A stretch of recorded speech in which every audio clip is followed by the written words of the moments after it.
For those who are outside, there are some seats in the auditorium if you'd like to move inside. Some seats in the front.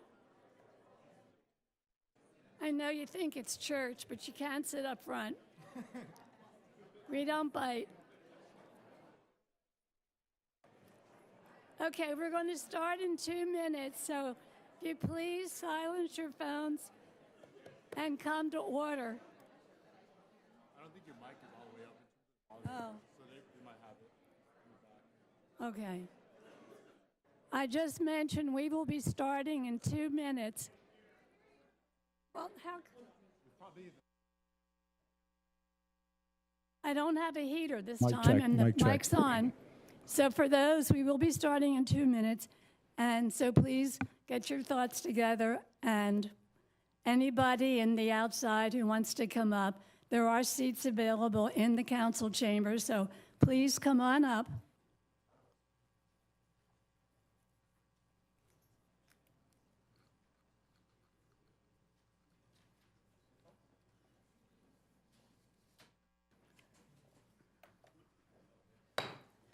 Good afternoon, and welcome to the Anaheim Planning Commission of July 15th, 2024.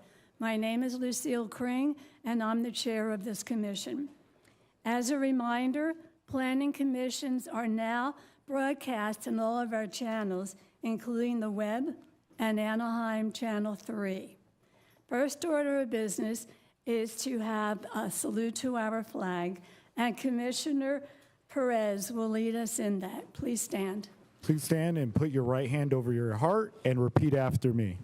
I pledge allegiance to the flag of the United States of America and to the republic for which it stands, one nation, under God, indivisible, with liberty and justice for all. Thank you. Can we please have a roll call, Victoria? Chairperson Crane. Here. Commissioner Tran Martin. Here. Commissioner Lieberman. Here. Commissioner Perez. Here. Commissioner Walker. Here. Commissioner Castro. Commissioner Kelly. Here. We have a quorum. Thank you.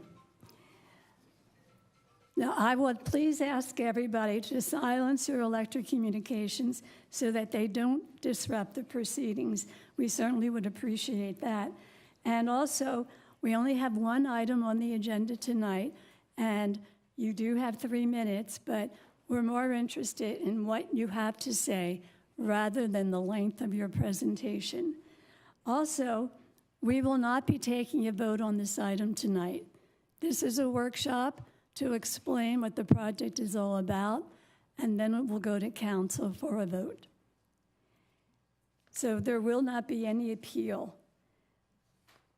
And we do have a situation where if you do have a public comment about anything that's under the purview of the Planning Commission, you may speak about that. Is anybody here to speak on something that not on the agenda, but on the purview of the commission? Please raise your hand. Okay, seeing none, we will proceed with item number 1. Thank you, Chair Kring, and good evening, members of the Planning Commission. I'm Nick Taylor, Principal Planner. The workshop tonight focuses on the Hills Preserve Draft Environmental Impact Report, which I'll refer to as the Draft EIR.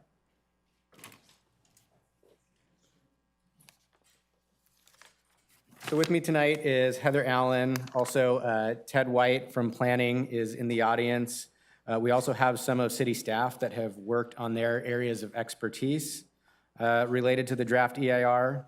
And then also joining us tonight is Sean Noonan with SOMAS, who assisted the city in preparing the draft EIR. So we're currently in the 45-day public review period for the draft EIR. We are providing this opportunity for the Planning Commission and the community to learn about the environmental review, as well as facilitate comments on the environmental analysis. This public review period ends on August 19th.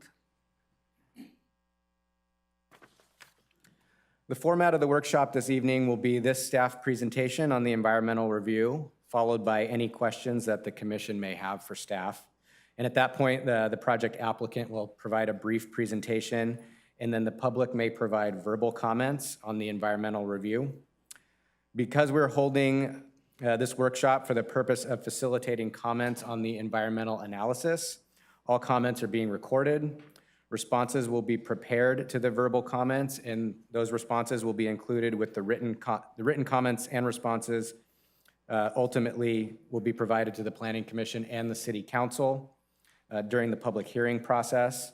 And just as a reminder, tonight is not a public hearing to make a decision on the project. To begin, I wanted to highlight the organization of the environmental report. It's separated into 7 sections, followed by technical studies and other supporting documents. What I'm presenting tonight is coming from the 5 main sections, so the executive summary, the introduction, the project description, impact analysis, and alternatives. And as I go through the presentation, you'll see the bottom of the slides will indicate which section the information is coming from, should the commission or the public wish to read more on any of the subjects. The draft EIR includes analysis and recommendations from multiple technical studies, some of which are required for all projects. However, many were undertaken to address comments that were raised by the public during the scoping period. These are all included as appendices to the draft EIR.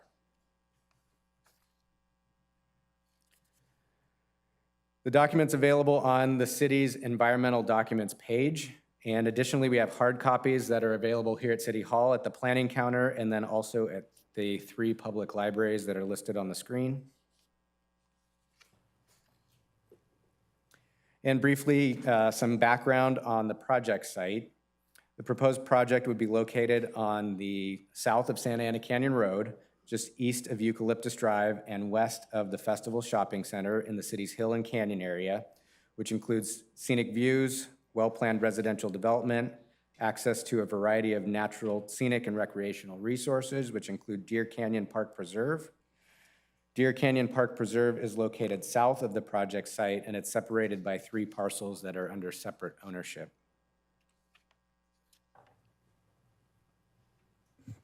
The proposed project would encompass approximately 76 acres that are owned by the project applicant. 14 acres would be designated for multiple family development and would include a 498-unit apartment building, which would include up to 200 memberships for non-residents to access private amenities such as the pool and the gym. 6.8 acres would be designated for estate density residential development consisting of 6 single-family lots. There would be 11.8 acres designated for general commercial uses, and that would include up to 80,000 square feet of commercial development. 43.2 acres would be designated for open space. The project would also include several public improvements, including new sidewalk and multi-use trail along Santa Ana Canyon Road, a signalized intersection at Deer Canyon Road and Santa Ana Canyon Road, and then also roadway and trail improvements would be constructed along Deer Canyon Road south towards Deer Canyon Park Preserve. The CEQA guidelines require that an EIR include a statement of objectives. So the Hills Preserve project objectives include to provide additional multiple family housing in an economically viable manner in an area that's otherwise predominantly single family residential within East Anaheim, near freeway interchanges and arterial streets, provide opportunities for development of commercial uses that complement and serve the nearby developments, a multiple family residential use with considerable amenities near transportation corridors, commercial uses, and public recreational amenities, and to provide a clustered development with homes and commercial uses condensed into a smaller footprint that considers and accommodates topographical constraints, which protects the top of ridge lines and allows for the remaining areas of the project site to be retained as open space with related aesthetic, scenic, and habitat qualities. Additional objectives are to develop the project site in a manner that maintains public views from Santa Ana Canyon Road and the 91 freeway, and in a way that improves wildfire resilience for the project's residents, other users, and buildings within the project site, as well as for neighboring properties by enhancing the existing street network and providing fuel modification relating to vegetation and non-combustible construction areas to help prevent wildfire spread to neighboring communities. Lastly, to improve bicycle, pedestrian, and equestrian connectivity through the provision of additional trails, streets, and sidewalk improvements to facilitate access to the city's existing trail system, parks, and recreational amenities, including Deer Canyon Park Preserve, as well as nearby residential and commercial developments.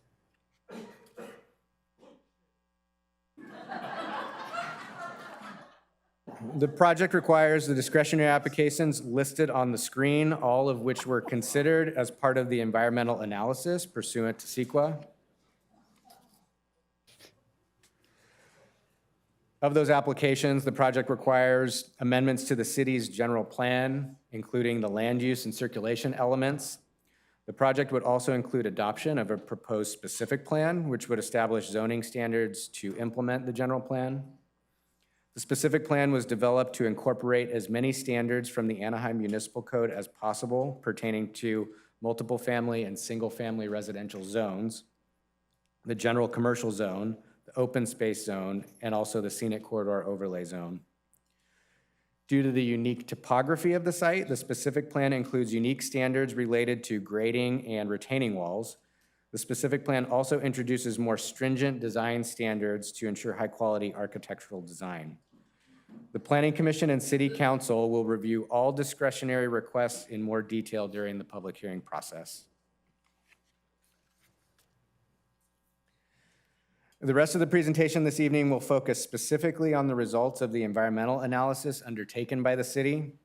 For a bit of background, the environmental analysis applies to discretionary actions that are undertaken by an agency. It evaluates and discloses potential project impacts on the environment to the public and the decision makers. It follows regulations that are established by the California Environmental Quality Act, or referred to as CEQA. And it determines the level of impact from no impact to potentially significant impact for each environmental topic.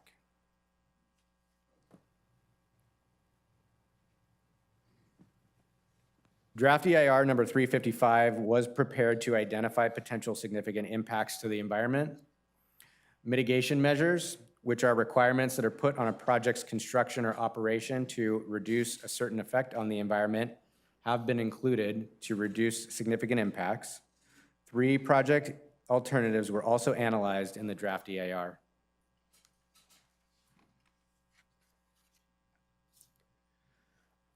So an EIR can include up to 20 topics. We identified, and the scoping process also confirmed that the EIR would include an analysis of all possible topics. And consistent with the CEQA guidelines, section 2.6 of the draft EIR identified that the project would have no effects related to agricultural and forestry resources, as well as mineral resources. So that left 18 topics to be analyzed. For each topic, the analysis evaluated the level of impact, if any, and the detailed analysis for each topic is in section 4.0, and then there's also a quick reference summary in section 1.0.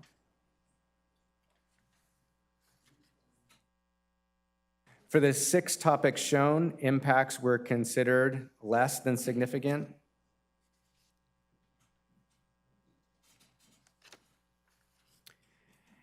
And then for these 9 topics shown, the application of mitigation measures reduced the impacts to a less than significant impact.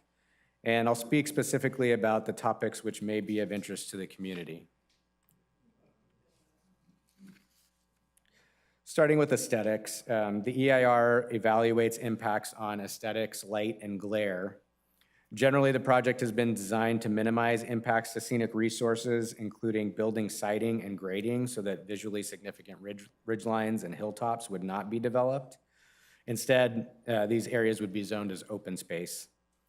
The project would generally preserve views of the existing backdrop from Santa Ana Canyon Road and the 91 freeway. The 7-story apartment building would be visible from Santa Ana Canyon Road, although it would be built near the lowest elevations of the site and would include extensive landscaping that would include new specimen trees. The project also would be required to implement detailed development and design standards that are contained in the draft-specific plan. The commercial buildings would include retaining walls to the rear of the building and would therefore have no upslope retaining walls. These buildings would be limited in height and consistent with scenic corridor overlay standards. Mitigation measures have been incorporated to reduce aesthetic impacts related to construction activities, as well as mitigation for design requirements for retaining walls that would be visible from Santa Ana Canyon Road. The project would include impacts related to the loss of habitat due to grading and construction. Mitigation for impacts would be required using methods that are approved by the U.S. Fish and Wildlife Service, as well as the California Department of Fish and Wildlife. And there would be options for on-site or off-site methods.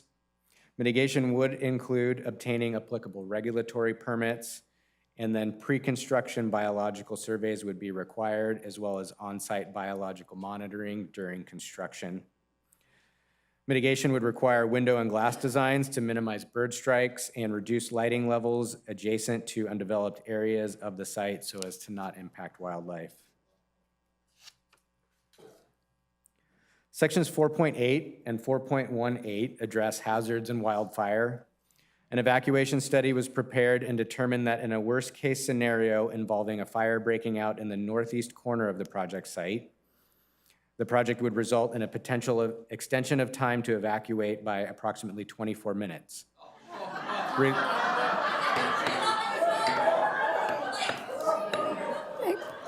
Please quiet down. Please quiet down. You'll have your chance to speak later.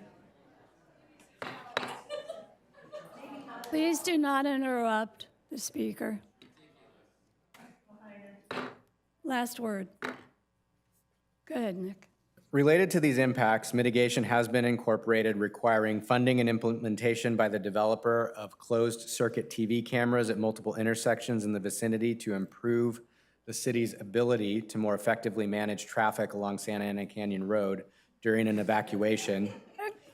The developer would also be required to participate in payment of a fair share contribution to Anaheim Fire and Rescue for education and outreach, including community exercises that are in support of Know Your Way, evacuation planning and protocols.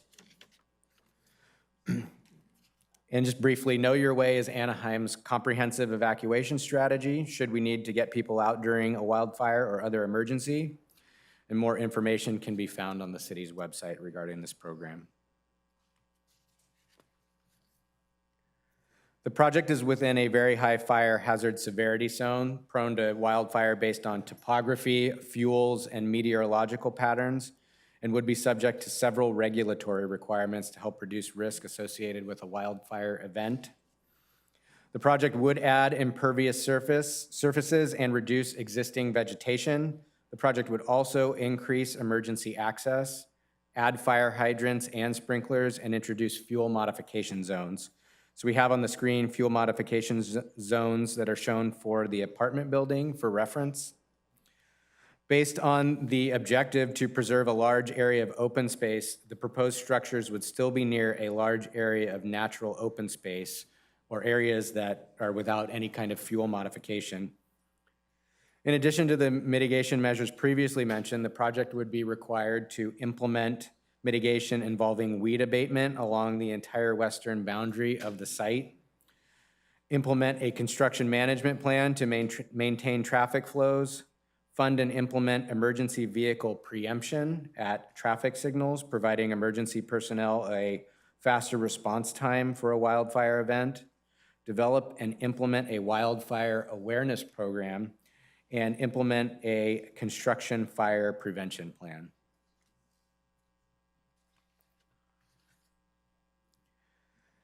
Even with implementation of comprehensive mitigation, impacts related to 3 of the 18 topics would remain significant and unavoidable.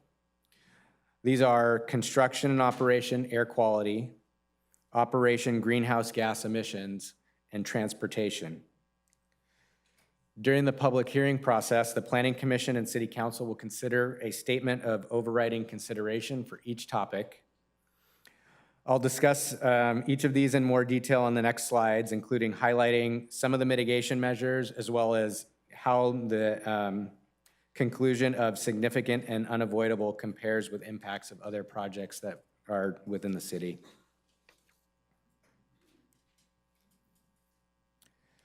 The draft EIR found that the project would result in a significant and unavoidable impact during construction and operation related to regional air quality emissions. For construction, this would generally relate to emissions from exhaust and dust. Projects involving large amount of earthwork typically would have impacts related to construction. Operational emissions are related to energy use, vehicle trips, and other sources such as landscape maintenance equipment, and then architectural coatings that are used for routine maintenance. Project size is particularly relevant for operational emissions and would likely occur for large projects regardless of location or site characteristics. Several mitigation measures to reduce air quality impacts have been identified, including those to reduce and control exhaust and dust during construction, reduce natural gas usage, increase energy efficiency, reduce vehicle trips, and provide pedestrian network improvements. The draft EIR also found the project would result in significant and unavoidable impact related to greenhouse gas emissions. Several mitigation measures to reduce GHG impacts have been identified related to natural gas usage, also energy usage, and vehicle use. The draft EIR found the project would result in a significant and unavoidable impact related to transportation, specifically the vehicle miles traveled attributable to the project.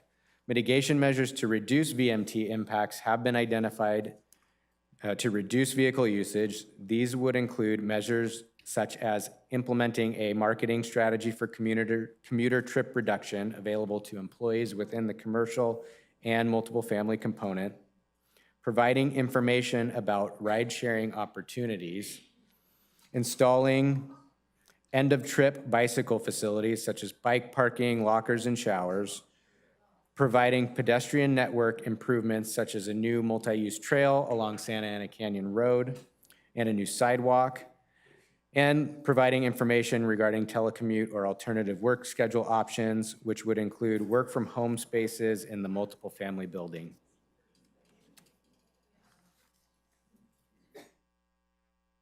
The state CEQA guidelines require consideration of alternatives to the project in the EIR. 3 alternatives were considered, and 2 of these were found to minimize environmental impacts that are identified for the proposed project. Alternative 1 would leave the site mostly undeveloped except for the existing maintenance access road.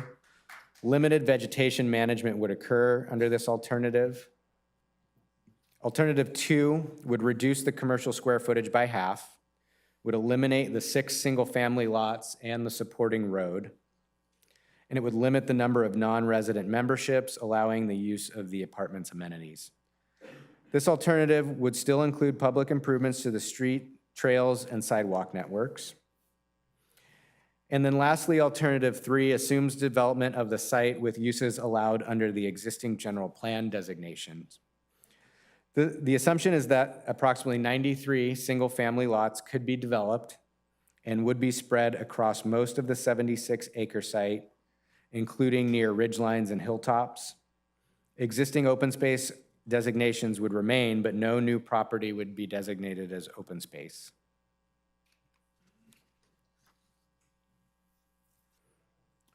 Alternative 1 would fail to meet any of the project's objectives stated earlier and would not be considered economically feasible, given that no development would occur.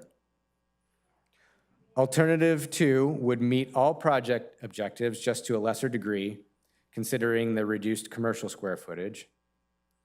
Alternative 2 would have fewer impacts related to aesthetics air quality, biological resources, cultural resources, energy, geology and soils, hazards and hazardous materials, hydrology and water quality, land use and planning, noise, public services, recreation, transportation, tribal cultural resources, utilities and service systems, and wildfire. Alternative 3 would meet certain objectives to some degree, but would not fully achieve most objectives. This alternative would require substantial ground disturbance, and it may also be cost prohibitive given the topography and the substantial infrastructure costs, as well as cost prohibitive habitat mitigation requirements that could possibly be imposed. Alternative 3 would have fewer impacts related to energy, greenhouse gas emissions, hazards and hazardous materials, operations noise, public services, transportation, and utilities and service systems. However, it would have increased impacts relating to aesthetics, biological resources, cultural resources, geology and soils, hydrology and water quality, construction noise, and tribal and cultural resources. Accordingly, alternatives 1 and 2 would be considered environmentally superior under the CEQA guidelines. So at the close of the public review period, all comments will be reviewed and responses will be prepared. The response to comments, along with the statement of overriding considerations for significant and unavoidable impacts, will be compiled into the final EIR. These responses, along with the draft EIR, will go to the Planning Commission and also the City Council for consideration at public hearings. These public hearings are tentatively scheduled for the fall of 2024.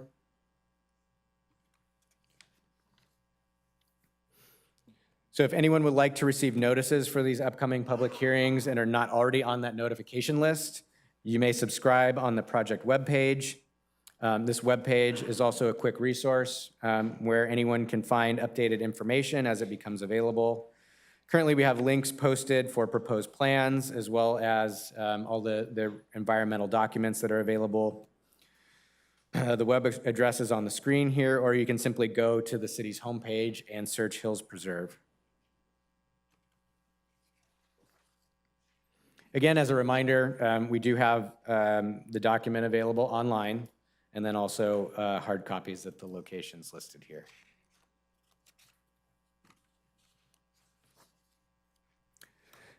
So that essentially concludes my presentation.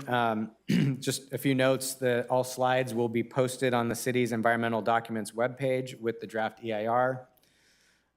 Tonight, after commission questions and the applicant's presentation, Chair Kring may open the meeting for comments from the public on the environmental analysis. There will be a time limit of 3 minutes per speaker, but we will receive written comments until the close of the public review period, which is August 19th. We would encourage those with more lengthy comments to please submit those in writing. Again, this meeting is to receive comments on the environmental analysis, and there will be no decision made on the project tonight. I'd like to thank you for your attention. Thanks to the public for participating in the process. We do appreciate your input. And that is all for my presentation, so thank you very much. Thanks for your patience and listening to all of that. But I will turn it back to you, Chair Kring. Thank you, Nick. Do any of the commissioners have any questions for Nick? Commissioner Lieberman. Just off the top of my head, this project is composed of 76 acres, and per the diagrams that you've provided, it's taking the majority of a parcel that does have much more green space around it. What is the total green space that's sitting out there today? Are you following me? This project plus the surrounding green space around it, you following me? Somewhat. If I could ask, maybe, are we looking for existing open space designated property, or? I'm kind of looking at contiguous open space to this parcel, total overall? So I don't know contiguous, but if I can point to the screen here. So this is the project area. We have, this is an easement. This is a, Could you we put can't the see it. screen up, Nick? sorry, she got me. Okay, here we go. Can you show the diagram that has the white outline? Oh, there we go, the yellow outline on this one, correct? Yes, so this is the 76 acre project area here. Right, and see to the south, you've got green space, to the So yeah, so to the east. you have 3 privately owned parcels to the south that separate the project area from Deer Canyon Park Preserve. And then east of the site, this is an Edison easement for overhead power lines, so that's also green space, if you will. I don't know the exact acreage of that, but hopefully this gives you kind of a good idea with this aerial here. Okay, so the green parcel that down at the bottom right, that's also private? No, that's the Deer Canyon Park Preserve. So what were you saying? Yes, so this privately is owned? city-owned Park Preserve here. And then this area, that's that gap between the Right. project site and Deer Canyon Park Preserve. Those are privately owned parcels. So they're essentially these single-family lots up here. Their lot extends, you know, horizontally across the aerial here. Okay, They're long, deep lots. I'm following you. All right, the Deer Canyon specific plan, how do we get a copy of that? That's one of the appendices to the draft EIR, so that's up on the website. It's Appendix U, I believe. Okay. That's all I have for now. Thank you. Okay, Commissioner Walker? Thank you, Chairman Kring, Chairwoman Kring. Nick, first of all, I want to just thank you. Excellent presentation, very professional. I wanted to talk about traffic. I'd like to know how the study for vehicle miles traveled was conducted. And from what I read, there was only a few vehicles added at the excuse me. I'm sorry, I don't have the volume. Mike, can you check that, please? I might not be speaking close enough. There's only a few vehicles at each intersection on the far ends, Weir Canyon and Imperial, that add. Am I correct on that assumption? Hi, David Kennedy, Public Works. The Anaheim traffic travel analysis model, or ATAM, was used to forecast trips with and without the project. Using a regional forecasting tool accounts for changes in land use and its interaction with the surrounding communities. Using that as a tool, we were able to project what the traffic would be with and without the project using the tools that are established within the city's traffic impact guidelines. How many vehicles does it add at Weir Canyon in the 2 peak periods?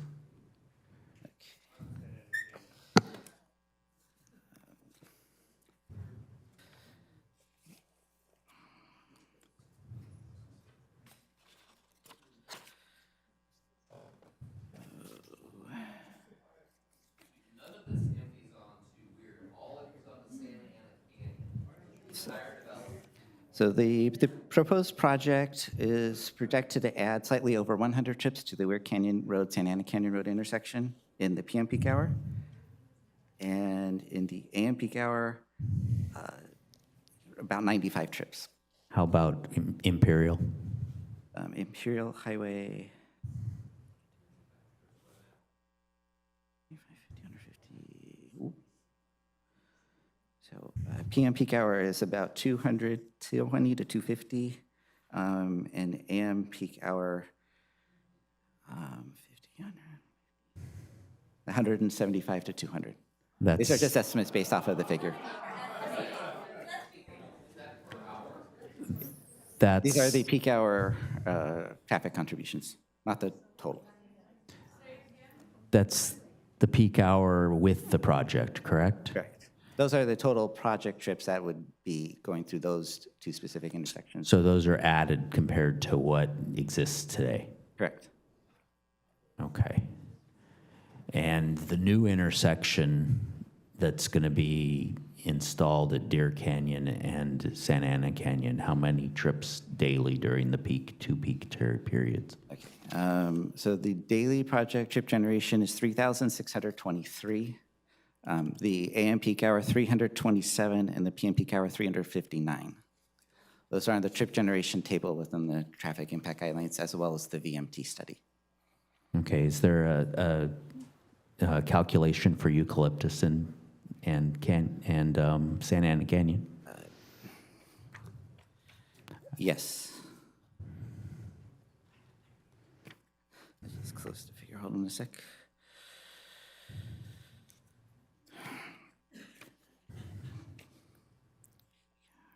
No, this-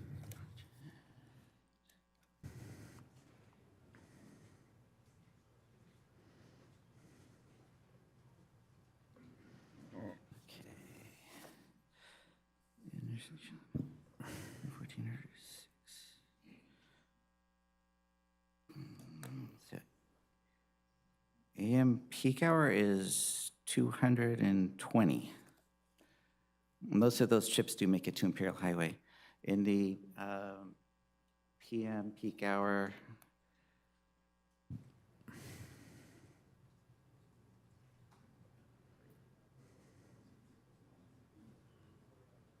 this would be 250. Okay. So it's roughly, looking at the numbers, it's roughly 75% of the traffic going to the west and 25% to the east. Okay. Thank you for your time. Just to clarify, it was about approximately 75% of the traffic to the west and 25% to the east.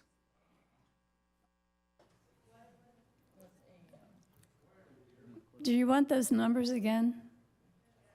Okay, David, could you, okay. You're welcome. David, could you go through all of those intersections and start up with AM and then PM, please?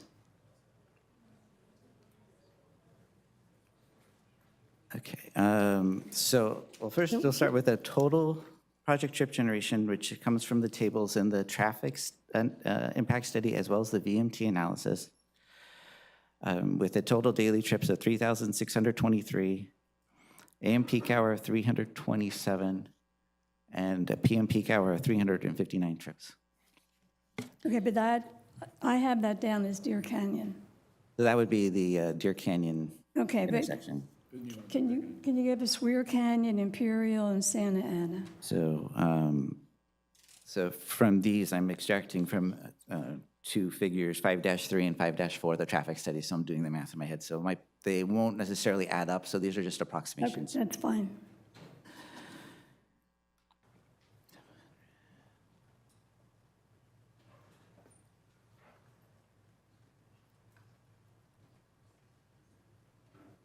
So approximately, so for Imperial Highway, it's approximately 220 in the morning peak hour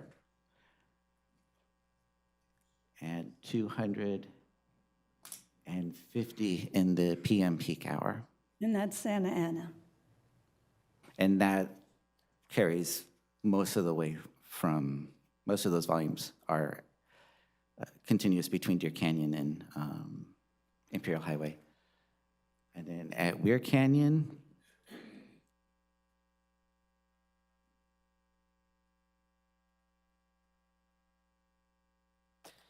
in the AM, it is 105 roughly, and in the PM, it Okay. is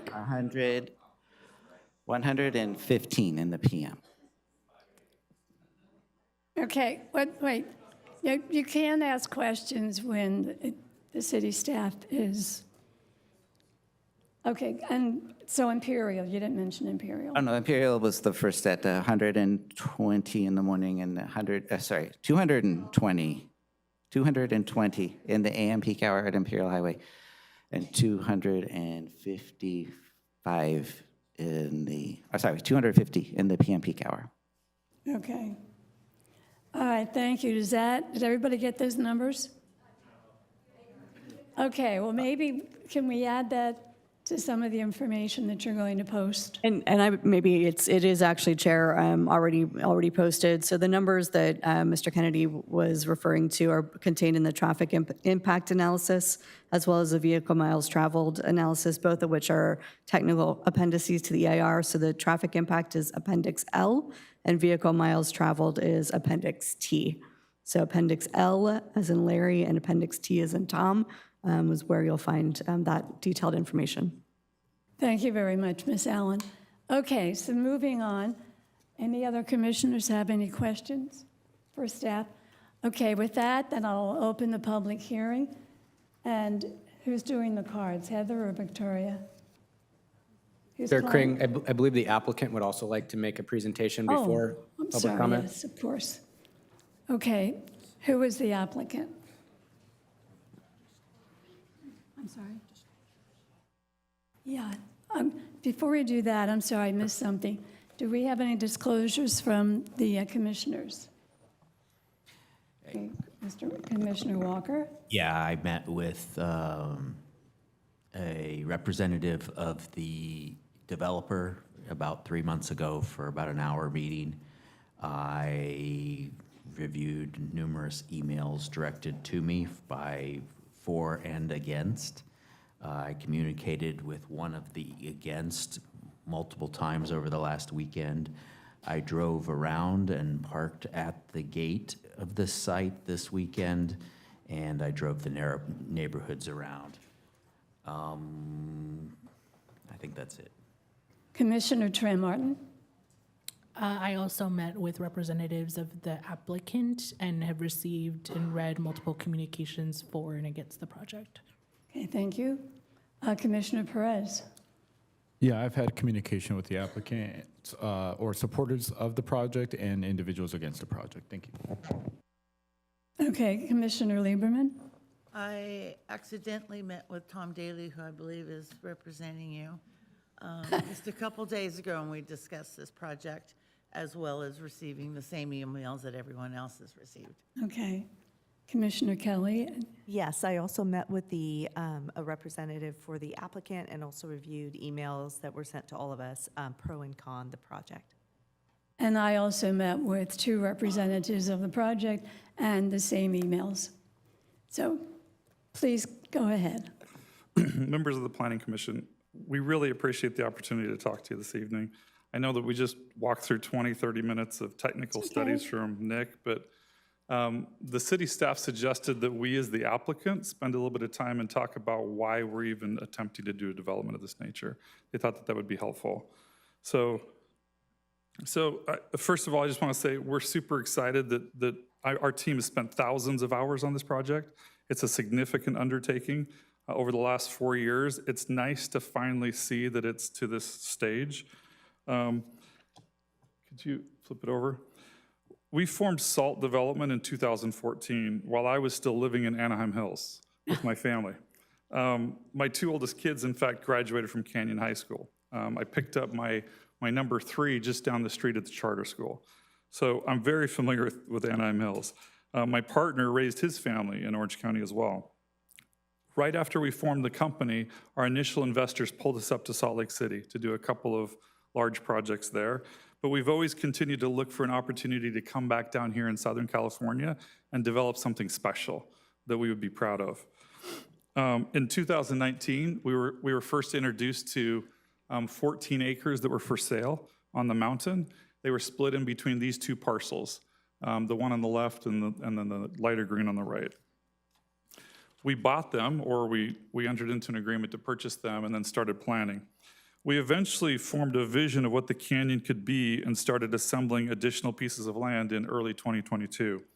We procured the 32-acre parcel, that's the one in the middle there, that was already entitled for 34 homes.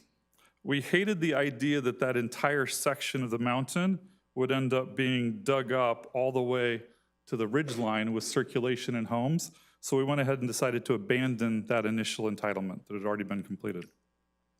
We also began our public outreach with residents, neighbors, and city officials, staff, any other interested parties. To date, we've held over 30 public outreach meetings. Those varied from large group meetings to smaller groups as we walked the site and the canyon and tried to explain our vision to those individuals. As we walked and talked to different people involved in the project, we've modified our plan quite a bit. Shifted the building around, adjusted the retaining walls, modified circulation. And the last piece of property we acquired was in late 2022. It's the front section of the building, which is about 29 additional acres that brings that total up to 76. That last section has a bench. In fact, it's unhighlighted right there in that picture. Excuse me, yes, sir? Does he get more than 3 minutes? He gets as much time as he wants. He's the applicant. So the citizens of the city get 3 minutes each, but the applicant gets unlimited time. Well, the city also got unlimited time to present the project to you. And there's more of you out there than there is of him. I understand, but he's already presented his program to every one of you No, in an individual private meeting. that's not So true. now, we have to sit and listen to the presentation. Well, I'm sorry, sir. I took you out of order as I will sit down. Thank you, as respect. But I have not talked to this gentleman for an hour. He has not presented this to him. All right, I'm going to ask my colleagues, how many people have sat down with this gentleman for over an hour? Excuse me, not this gentleman, a representative from the Salt Group. We already did, This gentleman, sir, he's a representative. he's the applicant. Our disclosures were already listed when we said we met with people who represented the applicant. So that was our disclosures. And there's a record of that. So please go on, sir. So as I was saying, there's a natural bench in that front 29 acres right up above Santa Ana Canyon Road that we felt perfectly suited to small commercial sites. So you'll see that later on. In fact, you saw that in some of Nick's maps. At this point in time in late 2022, we decided that the project would be a preserve. We wanted to limit all of our construction, all of our new development to the northwest corner of the site, and then leave the balance of the site, almost 2/3 of it. You talked about how much open space there was. Almost 2/3 of our 76 acres is permanent open space, never to be developed again. We also became aware of the Deer Canyon Park Preserve, a city-owned park on the south end of the canyon past our properties that had never really had unfettered public access. It's sat in this state behind a locked gate for the last 2 decades. The park's completely underutilized. It seems that currently it's only accessed by a few people who live nearby. And the maintenance access road is narrow and in disrepair. The city required the cooperation and easements from the property owners to the north in order to get full public access directly from Santa Ana Road. Unfortunately, they never received that cooperation until now. As part of our project, the road will be widened and improved. There will be a public access point directly off the main road into the park. The road, as you see in this image, the road will not only be widened where the yellow is shown to allow vehicle access across our properties at the north end of the canyon, but it will also be built across the last 3 properties that Nick talked about. This finally makes the park fully accessible to any Anaheim resident who wants to enjoy the park with its picnic areas, hiking, biking, equestrian trails, that it's not just a walk-in park with those that live nearby. The project will also connect to the existing multi-use equestrian trails for which Anaheim Hills and Yorba Linda is known for, and extend the public trail all the way up the canyon to the park, and that's the line that runs along the canyon road. But another section of the equestrian trail will also be constructed over to the Festival Shopping Center, as you can see along Santa Ana. These 2 extensions add up to about 1 mile of additional equestrian trails. Now, instead of a locked gate, the Hills Preserve provides a new traffic light on Santa Ana Canyon Road and a new monument sign marking the entrance to the park, where everyone will be able to either drive or use the new equestrian trail all the way back into that park. As noted earlier, the green space shown is permanent open space, preserving the natural mountain and the canyon spaces that now can be enjoyed by all of the visiting public. The new traffic signal will allow left-hand turns into the canyon. The light plus the additional signalization work that's on Santa Ana that Nick mentioned should mitigate, but it won't entirely eliminate, as you saw in the draft EIR, the traffic impacts due to the new housing and the park visitors. Regarding traffic, and you started to go here, Commissioner Walker, it's also helpful to note that the project sits on a primary road directly between two exits, Weir Canyon and Imperial Highway. None of the park visitors or the apartment residents will need to traverse existing residential neighborhoods. But Okay, you were doing really well. Please continue. with the park road rebuilt, fire trucks will be able to access up through the canyon much easier, and 14 new hydrants are planned. Immediately around the new buildings, irrigated fuel modification zones will be installed. Nick touched on this a little bit, and the buildings themselves will be fire hardened, type 1 or type 3. The project, this is straight out of the draft EIR, the project effectively creates a fire break or a fire wall for the communities to the west of the project. This greatly reduces wildfire risk for anyone living nearby versus leaving the mountain in its current state. Without a doubt, the project will be a boon to local business by creating new consumers with direct access to the festival shopping center. We also decided early on to sign a project labor agreement. So this project will be built with union labor, with preference given to those members living in Anaheim. After the apartment building is open, 10% of the housing units will be set aside for the special first responder discount. As noted earlier, the bench adjacent to Santa Ana lends itself to 2 small commercial paths for future use, perhaps medical office buildings or even restaurants. I remember when I lived here, it was always hard to find certain items in Anaheim Hills. This is a great spot to put them. As Nick noted, the impacts associated with these new commercial buildings were studied in the draft EIR also.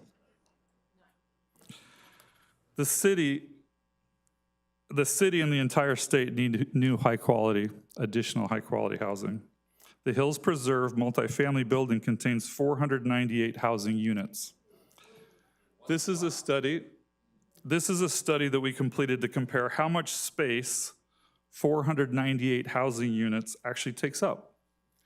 The yellow, the magenta, and the green represent 3 different groups of 498 houses, the same number of houses that our building in blue contains. By clustering the new housing units in a single building at the canyon's north end along Santa Ana, we can preserve the rest of the canyon from future development forever. Despite our public outreach, there's still a lot of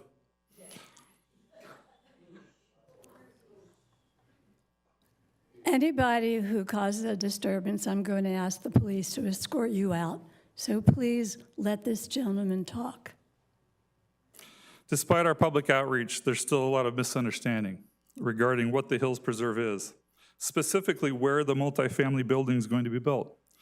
On social media and in mass mailings, the public's been told repeatedly that our building will be on top of the mountain, that we'll cut off the top of it and place the apartment building up there, and it will destroy the views of thousands of homes. This is a view section, the foreground. This is a view section through 10 homes along Eucalyptus Drive. These are the homes closest to our project, and where the building is rumored to sit, right on top of the mountain.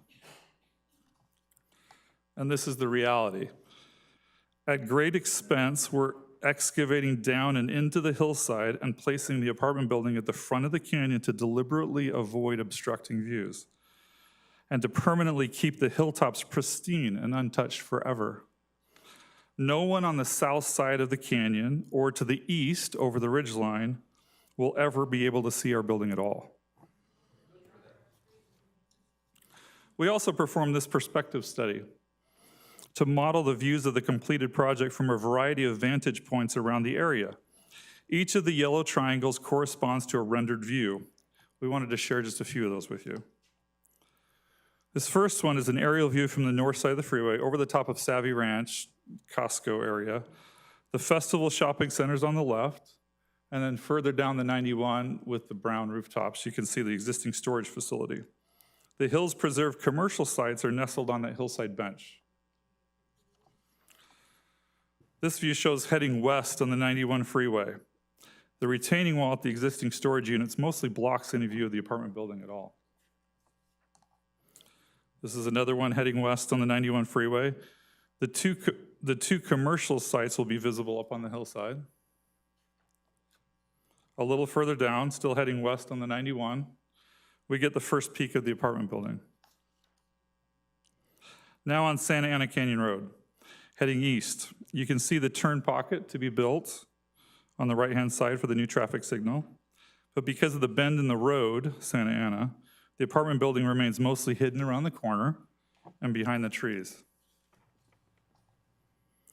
Heading west on Santa Ana, the first of the two commercial buildings will be visible shortly after the Festival Shopping Center on that natural bench. This is a little bit further to the west, still traveling west on Santa Ana, just past the commercial buildings. This will be one of the primary views of our apartment buildings. So this is how the apartment building will appear from the new intersection, or if someone quickly looked to the south as they're driving by. The view is rarely seen, but it best shows the project and the new entry into the public park. Here's a simulated view from the backyard. If you look at the inset picture right there on the bottom left, you can see which perspective this is taken from. This is a simulated view from the backyard of the first house south of the apartment building. A corner of the apartment building is visible, but the mountain view still dominates the vista. Here's a spot we found closer to the center of Eucalyptus Drive, where there's a peekaboo sightline of the apartment building. This is a view as if you were standing at that locked gate way back in the south end of the canyon, looking back to the north. The apartment building won't be visible at all from this end of the canyon. And the first of the 6 houses down in the bottom of the canyon are just around that first hill. These are the homes marked with white dots that we've identified will probably be able to see some portion of the apartment building. It's important to note that of these 10 homes that can see the apartment building, 5 of them have already lent us their support.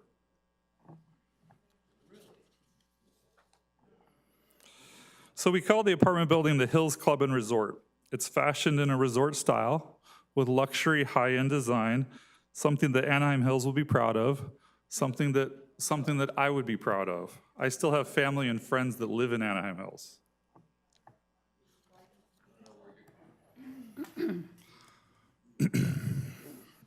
Here's the approach view of the apartment building and the multi-use trail that's headed to Deer Canyon Park. Here's the covered drop-off area. Here's a shot of a gorgeous mid-century modern front entry. For the main lobby, we wanted to create something timeless and beautiful, not something that's going to go out of style as soon as it's built. Seating area in the lobby for residents and visitors. A 4-lane bowling alley for the residents, not something you see in many apartment buildings. One of 2 large courtyards, heavily landscaped and gathering spaces. On top of the parking garage, we've designed a pool, clubhouses, a fitness center, and other amenities. Excuse me, no questions shouted out, please. Here's the rooftop pool and lounging areas. A clubhouse for residents to gather and socialize just off the side of that pool. Another view of the clubhouse. And a fitness center, which is also located on the roof. Beyond the rooftop pool, you can see the sauna and the cabanas. And then lastly, this is a night simulation showing the actual programmed lighting for the building. It's not a big box store with a huge field of surface parking with street lights, but it's really residential in nature. So in closing, as you know, every proposed housing project is a balance, right? Between social needs, economic impacts, and environmental stewardship. We truly feel that the Hills Preserve is a fantastic balance between those three. We remain available to meet with any residents or interested parties desiring to discuss the project, answer their questions, and share our vision about something truly epic. We believe it's time well spent, as often our experience has shown over the last 3 years, when we have an opportunity to walk with someone, rather than in a mob, but an individual, and walk with them through the canyon and show them our vision and what we're trying to accomplish, they tend to become supporters of our project. We're ready to announce to the public that we also have 3 additional dates in the near future where we'll be available at the site. We ask the public RSVP for a spot in each of these tours at that email address, as we have limited parking and site access. Thanks for your time. Okay. Okay, commissioners, do you please stay there. Commissioners, do you have any questions for the applicant? Commissioner Lieberman. You touched upon something that I didn't think about. Where is the parking? So that's a great question. So what's nice about our project is there's no surface parking at all. It's all in a structured parking garage, partially embedded back into the mountain. So we actually took out one slide, aiming for brevity, that shows that access road behind the project and the mountain with some retaining walls there that allows our residents to enter from the backside. It's all structured parking, no exposed parking. Excellent, thank you. Anybody else? Okay, Commissioner, I'm sorry, Commissioner Kelly. I pushed your button. Thank you. Is there parking for the Deer Canyon Park, or is it just, I know there's a road, but where are the people's using the park supposed to park? So believe it or not, the park actually already has parking. There's quite a few stalls there that were developed 20 years ago that nobody's ever used because there's locked gates. You can't get to it. So in our minds, we just need to get the public there, and then they can start using those picnic areas, which have, perpendicular parking that's already installed. And then the second question is on the commercial property, you showed us some renderings, but is that fleshed out, or could those commercial properties change, drastically? Could they become really tall or really wide? So we're limited to a certain number of square footage. So the square footage is what was measured in the development, or in the draft EIR. So it's at 80,000 square feet currently, split into 2 different buildings. I have to say that design is not as fleshed out on what those buildings would exactly look like as much as the apartment building is. They won't get any bigger, certainly. As I said before, I living in Anaheim Hills for a time, it was always hard to find an MOB that had adequate parking and it was easy to get to, or even it would be nice to have Anaheim Hills. It'd be nice to have a hilltop restaurant or something similar to that in Anaheim Hills. So. There's one in Orange. There is. I've been there. Okay, Commissioner Lieberman. Sorry, I do have one more question. You referenced that approximately 2/3 of the acreage, that I'm assuming is the 76 acres, is going to remain open space forever. How's that going to be set up to guarantee that? So, ultimately, in fact, this is probably a question for the city staff. Ultimately, there are a variety of ways to limit that, to prevent development from ever happening at that location. We offered to give the property to the city. At one point, the city staff considered that. I'm not sure that's the best thing for the city, however, for long-term maintenance. But it would certainly be deed restricted. It would be limited. It's not available for development. Again, we named the project Hills Preserve because we're trying to preserve the mountain. Okay. All right, thank you. Thanks.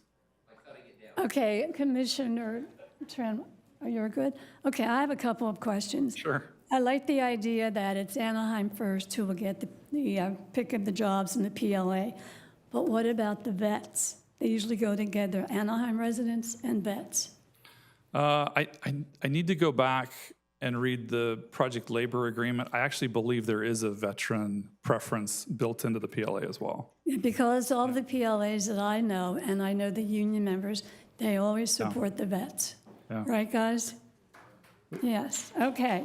All right, so make sure you do that. Sure.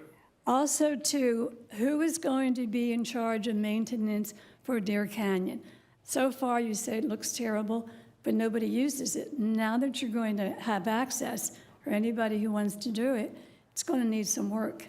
Well, it's a public park, right? Yes, And but- right now, it's in disrepair, frankly. It's Right. overgrown, and there's a lot of work necessary.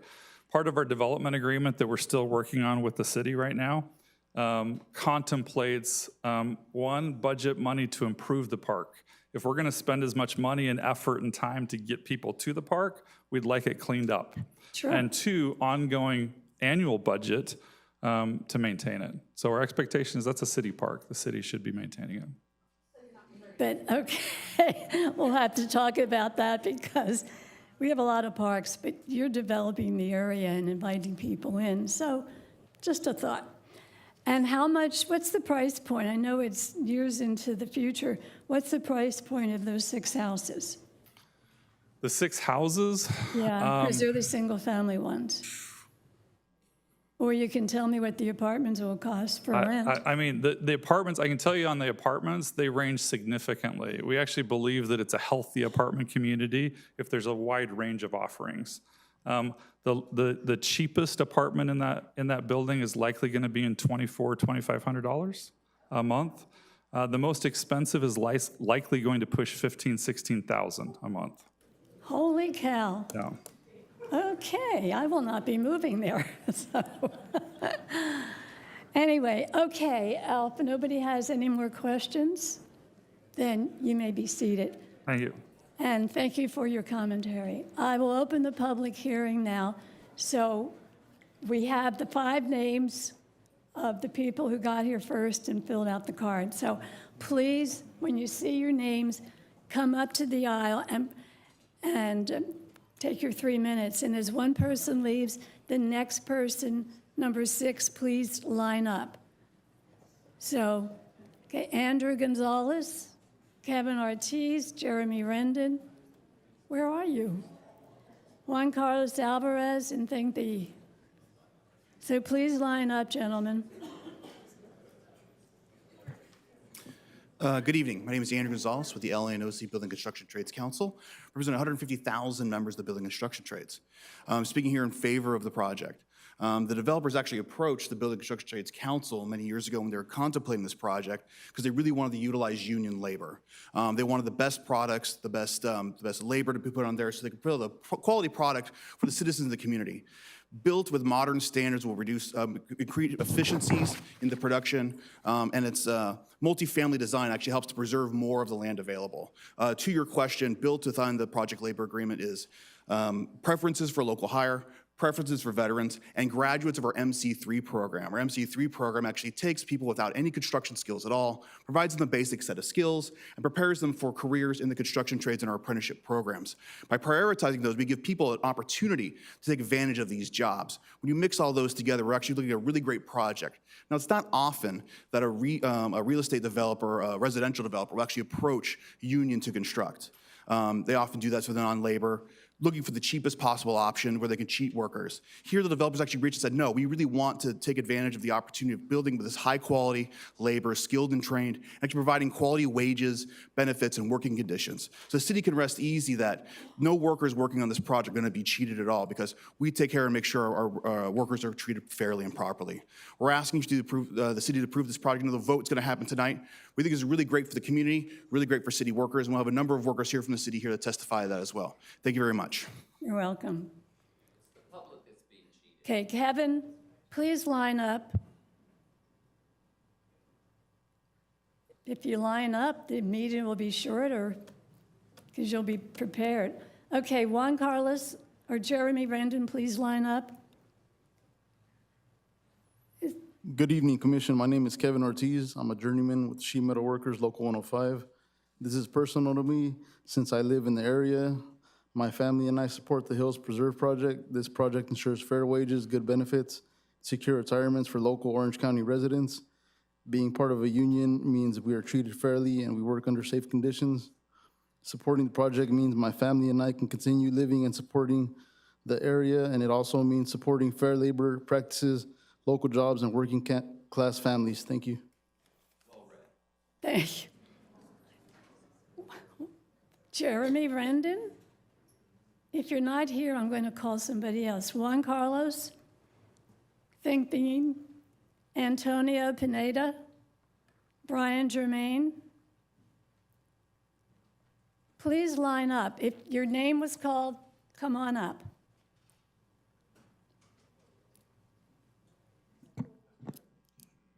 Good evening, Commission.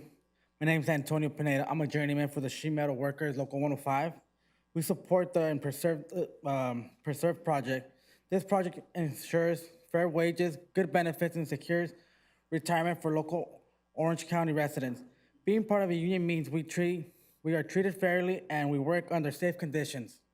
Support this project means supporting fair labor practices, local jobs, and working class families. Thank you. You're welcome. Okay. Please come up and stand in back of each other.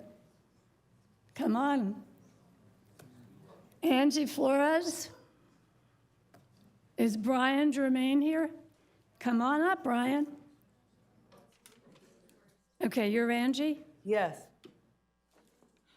My name is Angie Flores, and I stand before you as a representative of a diverse workforce of Anaheim, particularly as an Orange County organizer for Sheet Metal Workers, Local 105. As a woman and a person of color, I'm deeply invested in the opportunities that the Hills Preserve project can bring to our community. This project just isn't about the construction, it's about inclusivity and opportunity. Union apprenticeship programs like the one I went through actively recruit and train individuals from diverse backgrounds, such as women, people of color, and veterans, just like you were talking about earlier. They provide us with the skills and opportunities we all need to succeed in the construction industry. By supporting this project, you're not just approving a project, you're endorsing a pathway to success for women, people of color, veterans in the community. I urge you to stand with us and support the project. Thank you. You're welcome. Okay, Brian. Okay, if Brawl and Ross are here, please come up. Gabriel, Luna? Okay, go ahead, Brian. Thank you, Madam Chair and members of the commission. My name is Brian Germain. I am a member of the Sheet Metal Workers Local 105. We here support this project due to the advancement that this project is going to provide. Provide for the community, provide for workers in the area. This project is also going to bring, allow access to areas that haven't been accessed before. But what we do and what we provide is an advancement towards with the technology that we can build this project with. So I know, we've had landlines in the past, and now we've all adjusted and live by, cell phones. And projects like this is an advancement into the future, where we're going to have more and more projects to house individuals by the volume. And that's what we're in need of. We need to advance into the future. And this project here still holds on to the past with preserving a lot of it. Thank you. Thank you, Brian. Okay, next. What is your name, sir? My name is Ross Bunch. Good evening, Planning Commission.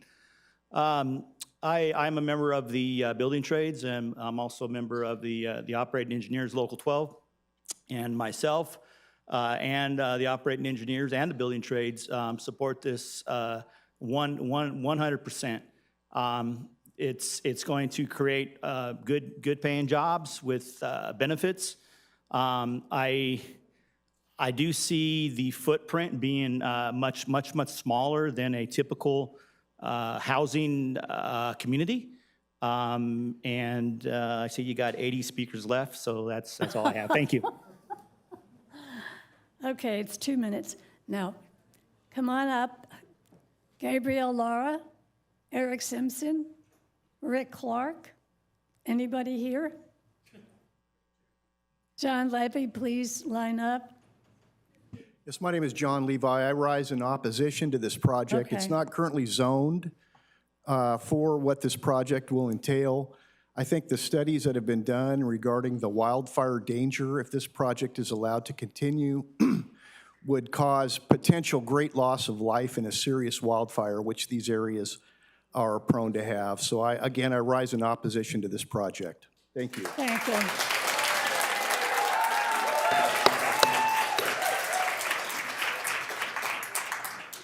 I would request that there will be no applauding after each speaker. Yeah, well, this is a public forum, and if you want to be here until midnight, applaud. If you want to go home to your family, please don't applaud. I'm Rick Clark. I've lived in Anaheim Hills for 44 years and in the city for... Excuse me, did I? Well, whoever was on that list didn't get here, so I'm going. Okay. That name disappeared before I could walk down here. My wife and I both lived in the city for over 60 years. We've seen apartments going in next to homes. It never has gone well. Also, I would implore all of you to get in your car and drive up Santa Ana Canyon, go down Lincoln, go under the freeway, drive up Santa Ana Canyon, not on Saturday when this guy was there, when there's nothing going on, in the late afternoon, and see the traffic. Not only that, a previous planning commission had a brilliant idea. They took the retired 91 freeway, they turned it into a scenic corridor, and that's what it's designated as.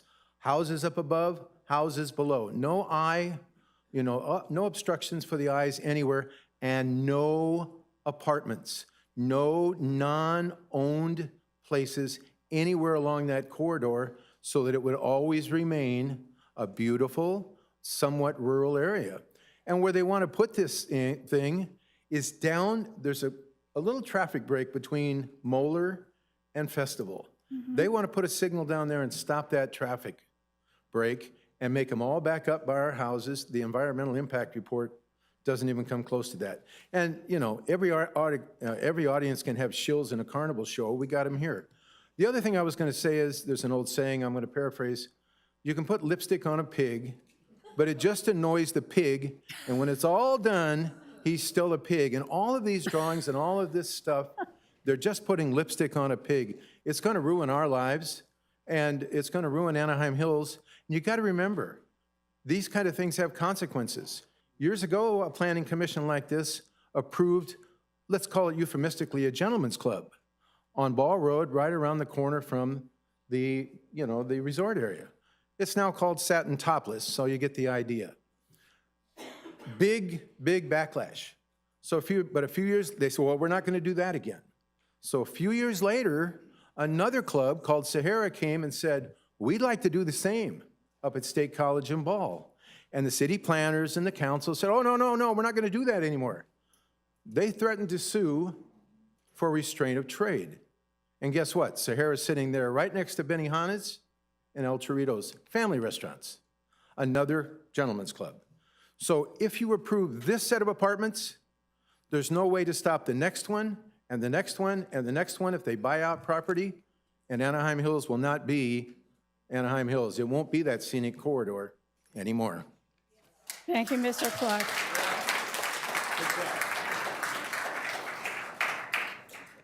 Please tell us your name. I'm Charles Bertacchini. I'm a resident of Anaheim Hills.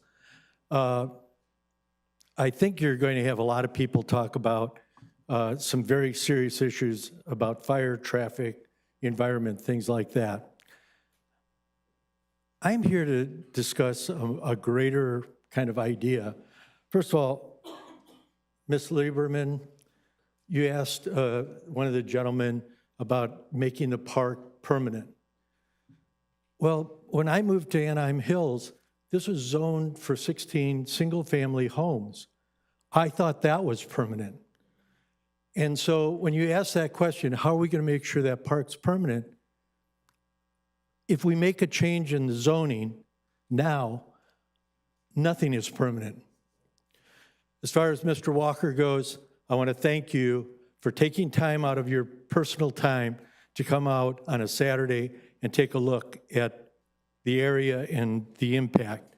But like the previous gentleman said, I really'd like to have you come out on a Friday afternoon at 4 o'clock and try to get on the 91 freeway and say these additional homes aren't going to have an impact on the lifestyle of the people in Anaheim Hills. The other question I have is, I don't know why we're here. You have a dozen staff members. We have 100 members of the Anaheim that are Anaheim citizens that pay your salary.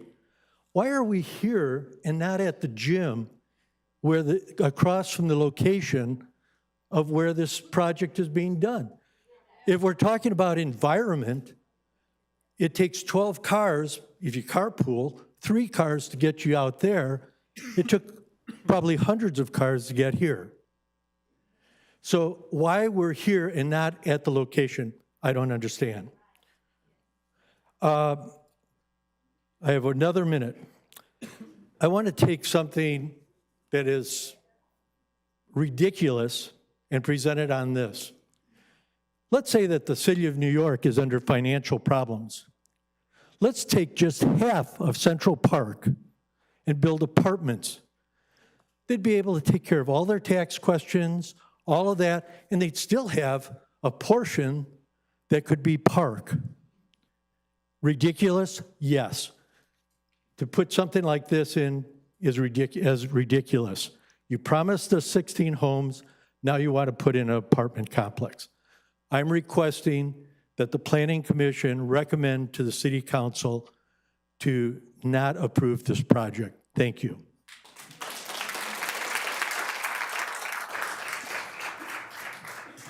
Hi, my name is Bill Armstrong. I've been an Anaheim Hills resident since 1997.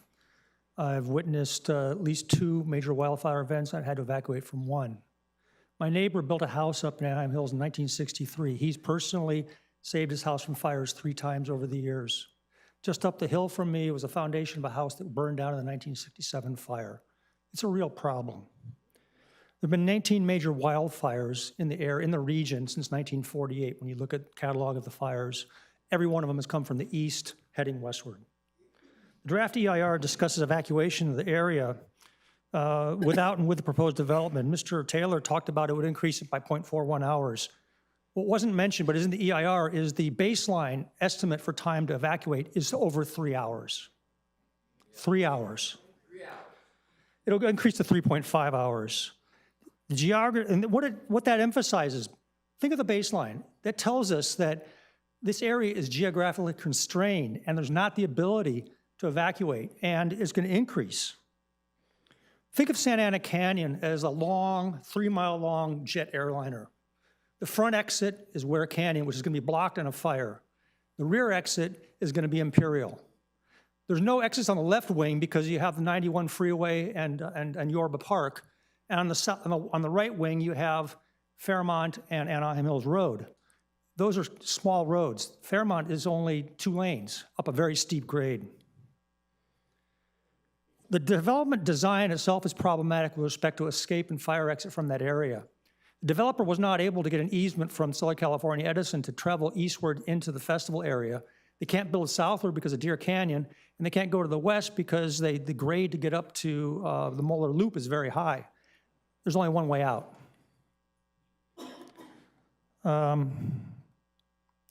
Okay, so according to census data, if you look at the census tracts in that area, they predict 1,660 occupants. That's going to increase the population in that area by about 9% in a very congested area.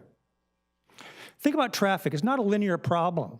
Think of it like a dam that's being filled. You have a certain capacity, there's a traffic capacity, and when you reach that capacity, you can't have any more. It's not like Thanksgiving dinner where you have one room at the table for one more person. The geographic constraints of that area, there's only one way out. Lahaina had 2 ways out. Paradise had 4. 2 of them were blocked. The situation here, if there's a wildfire event in this area, is extreme. One way out. Okay. The other thing is that U.S. Forest Service estimates that about 80% of fires are from man-made, basically human contribution to the fire. You're going to have 1,660 residents in this area. All it's going to take is one kid with a firecracker or a sparkler, or one person who has to go outside to smoke, who's careless, and you got a fire event on the area. Mr. Armstrong, I'm sorry, your time is up. Okay, I will submit my comments. Thank you for the opportunity to speak. You're welcome.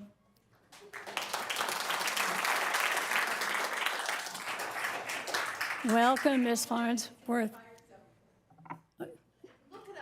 Okay. Thank you for your comments. Ms. Farnsworth?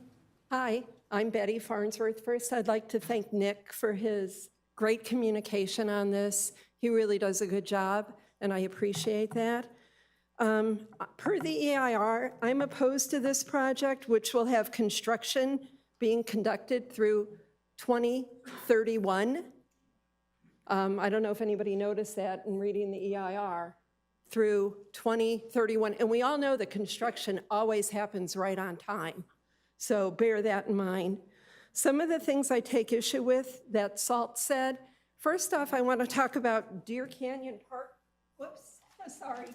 being in this alleged state of disarray. Well, that's not SALT's problem, that's the city of Anaheim's, and it's really not in a state of disarray. There's ample parking, there's 4 different spots you can go into, you can park very close, and as soon as you step from your car, across the sign, maybe 10 feet, you are in the park preserve. So you really don't need to utilize those 10 or 12 parking spots down past the gate. But anyway, I digress. Some of the things that I take issue with is 2/3 of the acreage that they're talking about that will be designated as open space. That's a lovely idea, but it's all the tops. It's all the tops. It's not really usable open space. They're building on the flattest portion closest to the houses near Eucalyptus. I'll invite anybody to walk through Deer Canyon Park. We walk it all the time, anytime, any day, night, whatever, to see how a lovely area that is. And when they talk about fire mitigation, well, here we've got the tops of the hills that are left in a natural state, but this apartment building is supposed to mitigate fire. Well, last I checked, fire usually travels faster uphill, so it's going to congregate up to the top and impact all the houses that are nearby, be it Eucalyptus or the houses where we live in off of Monte Vista. So the other thing that I have an issue with is the commercial buildings. There's still available commercial buildings in Festival that have been available for quite a while, where, what was that, Pier 1, and only a portion of Hobby Lobby is actually being used. So we have existing commercial spaces. And I think another thing to keep in mind with the proposal of the SALT development, I'm not calling it the preserve, because it's not a preserve, it's a development. I think another thing we need to keep in mind is if the proposed changes happen in Festival, we are going to compound even more traffic, and all with the 400 and some apartments that they're proposing that Shea Builders are trying to propose. Thank you, Ms. And I'm out of Farnsworth. time. You're out of time. Thank you so much. You're welcome. Thank you for your comments. Welcome, Larry. Hi, Lucille. Good to see you again. You I'm going to too. defer till later, so thank you. Oh, okay. Who's taking Larry's time? What is your name, sir? I'm number 13. My name is Nick Yeager. Councilwoman Kring, and members of the commission. My name is Nicholas Yeager. I'm a resident. My wife and I have been residents of Anaheim Hills since 1993. We reside off South Moeller Drive. I'm concerned about the proposal to allow a development of the magnitude that is proposed in the area adjacent to Deer Canyon Park. Several years ago, due to what was termed the freeway fire, we were required mandatory evacuation of our home and a great deal of residents on the eastern side of Anaheim Hills. My wife and I proceeded down Moeller Drive to evacuate via the westbound Santa Ana Canyon. Due to the enormous amount of residents east of our location, the byway was totally packed with traffic. It took us a good 30 minutes for us to enter that line of traffic just to reach Imperial Highway 2 miles away. The point of this is that adding the additional population that's proposed for this area will have a great detrimental effect on the remainder of those of us already living here. I suggest if the current development company wants to build, they should take these matters into consideration and scale down their project by many-fold. I'll leave these here in the event you'd like to have copies. Thank you very much. Thank you, Mr. Yeager.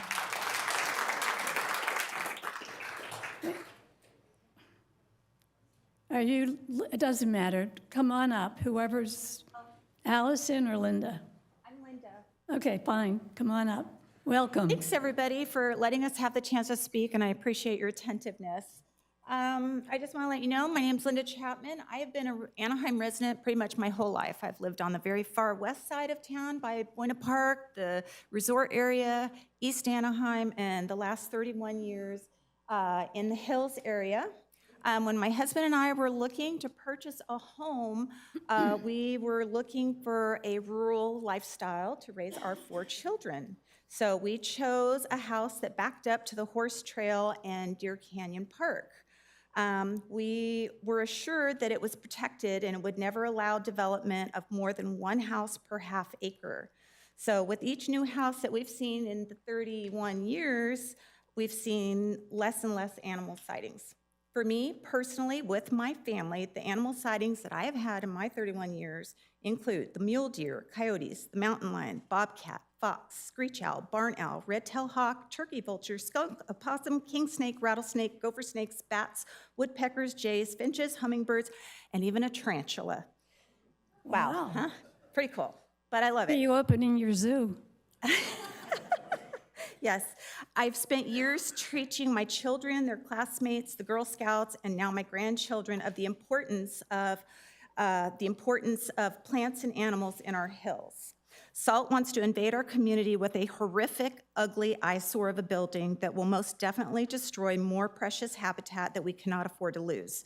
As zoned, with spaced out rural homes, the humans and wildlife can still coexist.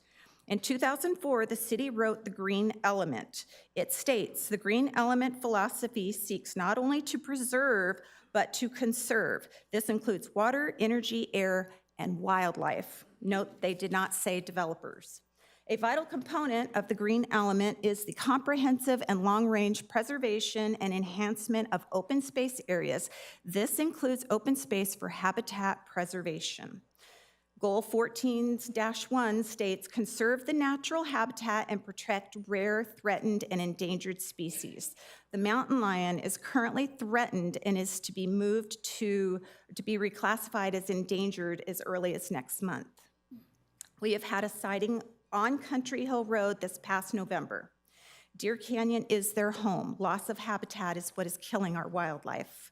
SALT says they are donating land back. I call this the juicer effect.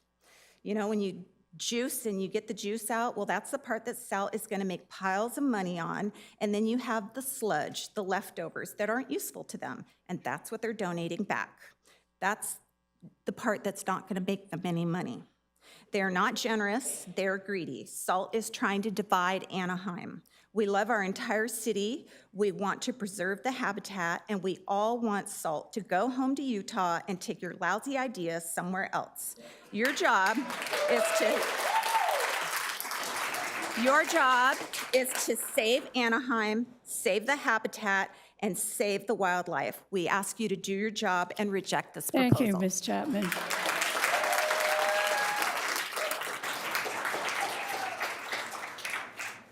Since this list is all messed up, tell us your name.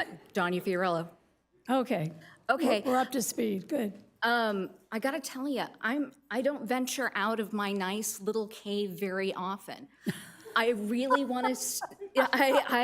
I like being at home and not having to deal with what I perceive as the end of what a democracy. I mean, I can see how many people here and a couple of developers who all got to go first, along with the trade unions, wasn't there a meeting in Gypsum Canyon or in the canyon last year, where you had to you had overflow space because there were so many people against this. I'm off topic and I apologize, but I just want to go to my nice little cave and not have to worry about my parents not being able to evacuate.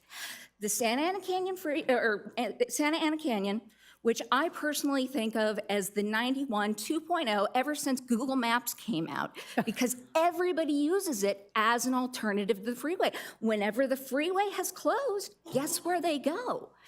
I want you to know, if anything happens to my parents, to these houses, and they cannot evacuate, my God, could you live with yourselves?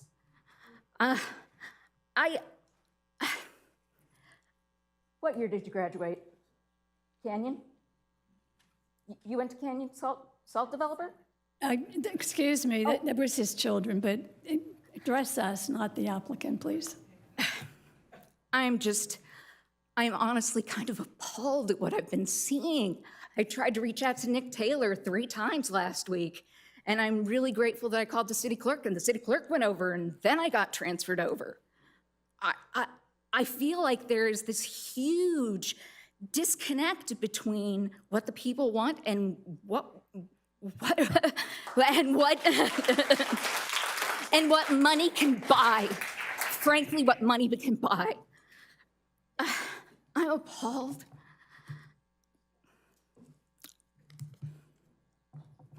Have a good day. Thank you for your comments. Excuse me, I'm just going to take a second. She asked about why this wasn't held somewhere else, and maybe it would, why is it, or somebody asked actually why it's here. That was Mr. Yeager. It's at City Hall because this is where the work of the residents happens. This is the base of civic government in Anaheim. We don't have another City Hall, well, across the street, but that's electric. But this is where we conduct business. And it was also mentioned that we let the unions go first. No, we take, when you come in, you fill out a yellow card and you give it to the city clerk. Whoever gets here first is the one that gets called on first. And if you're a proponent, we line all them together. If you're against it, they all go together. So that's how this system works. It's been working this way for decades. We are not selectively having it here tonight to inconvenience you. We didn't ask the union members to sign up first. This is how democracy in this city works. Thank you. Please continue. Hi, I'm Dominic Fiorillo, and I'm opposed to this. And I just want to say thank you for explaining. We did talk on the phone, and he explained the process. And I know you're in a tough spot because a lot of people don't want this, and a lot of other people do. But I appreciate you taking the time to walk me through all the things. Mainly, I'm concerned about the safety issue and the traffic. One thing I would bring up aside from that is, I noticed in all of those nice fancy computer renders, only one was at night, and it was only from the front. I would like to see what all of that light would look like in the night ones from over the hill and from the backyard and from everything. I bet you it would be really lit up. And anyway, that's aside the point. I'm mostly concerned with the safety and the traffic. I read through the EIR about talking about they're going to put in a signal and they're going to encourage carpooling and public transportation. One of my questions is if there's not any bus stops up in the development itself, you expect people to walk a few miles to get to the nearest bus stop. Most of them are across the other side of the freeway, so I think that's ridiculous. Everyone's going to drive because this is California and we all drive. And one thing I would like to ask about, which I kind of didn't quite understand, I know in 2020, they changed from level of service to vehicle miles traveled. And I saw that for the city of Anaheim, you can use either in our new way of figuring it. And I'm just curious what the difference between those two would say to the traffic impact. I found it slightly amusing. They said 20 minutes or 25 minutes or whatever it would add on evacuation. My mother-in-law, last time they had to evacuate it, waited over a half an hour, and the gridlock was so bad, they turned around and went home. So adding 20 minutes to forever is really a minimal impact. I agree with them on that. I would like to say that I just think that if you allow this in here, there will be more. I disagree that that they're saying, oh, we're going to keep this area forever. I think that high-density housing is the new trend, and they're trying to put them in everywhere, but like the other guy said about the strip club, when you let the first one in, it's going to be very hard to keep the other one out, and unless they're willing to widen the road or make more ways out, I think it's very dangerous for the people living there. Because I'll say again, they waited over half an hour in gridlock because of the fire warning and evacuate. They never evacuated. They were just stuck there. And so I'm definitely opposed to this. And again, I would say please look into level of service versus vehicle miles traveled. And you do have the option to ask for both of those and compare them and see how the traffic impact would be on that. Thank you very much for your time, and I'm opposed to this. Thank you very much. Hello, thank you, members of the Planning Commission, for this opportunity. I've been a resident at 205 South Owens Drive for 45 years. We built our house. It became our urban oasis. I implore you to adhere to the general plan calling for low density of this area. As has been described, the 3.5-mile stretch from Imperial to Weir Canyon is impassable because of the Santa Ana River and the 91 freeway.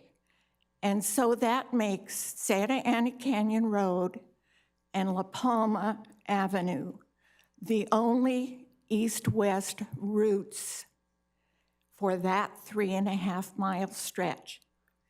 And you'll think back last month when the corona suspect shut down the 91 freeway. I had an appointment that day I was unable to keep. I set out very early.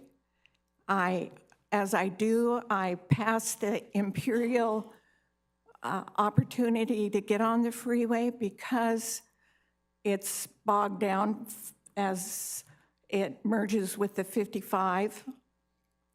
And it was bumper to bumper for 45 minutes from the time that I reached Imperial Highway to where I intended to get on the 55 freeway at Tustin Avenue.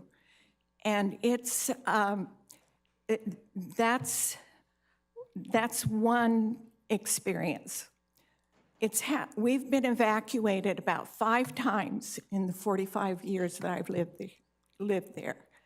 And there is a need for the existing population to have a safe way to get out of there during a firestorm. In 1981, I owe my house to 3 firemen who kept it from burning in the October 1981 firestorm. So I am familiar with what it takes. I need you to adhere to the general plan. Thank you for your time.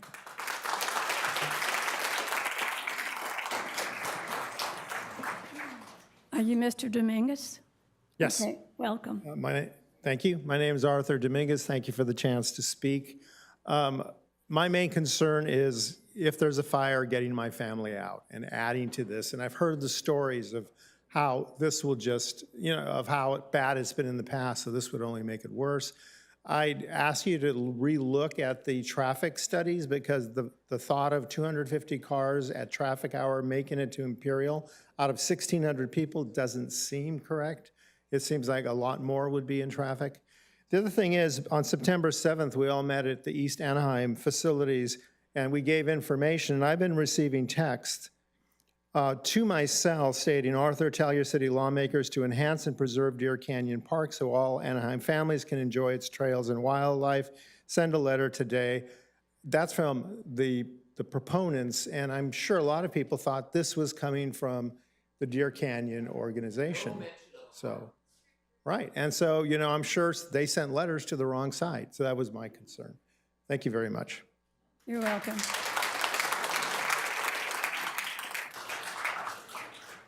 I was on the list before I got passed over. That's somehow. okay. Well, My name is Eric Simpson. Up until 2 months ago, I was a resident of Anaheim. I've lived most of my life between Placentia and Anaheim. I went to Canyon and El Dorado. I know this area. I'm from this area. I would like to see this approval, this project approved, because not only will it allow Anaheim residents who, like me, typically am driving over 3 hours a day in traffic to go do my trade, and a lot of times I'm building others' communities. It's an opportunity for me to build the community that I am in and where I grew up and lived. And I know it may not seem like it, but the area needs housing, and I agree it doesn't always look as attractive as you may want it. But by having that differential between, which is funny, low income is $2,500 a month now for an apartment, and ranging up to what the gentleman said about 16 grand, $16,000 a month. I think what that is trying to ensure the quality of the life of the people that live in the community, make sure they're not low income individuals who are coming from an area that otherwise they would not be at, you know what I'm saying? And I like it because a lot of areas in Orange County are either owned by the Irvine Company or the city. And up until a few years ago when I was living my son goes to Imperial Elementary. We live right off of Imperial and Santa Ana Canyon. Excuse me.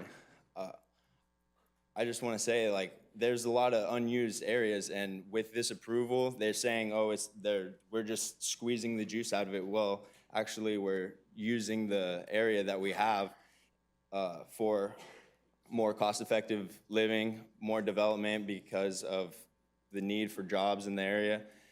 But we're also seeing that, like,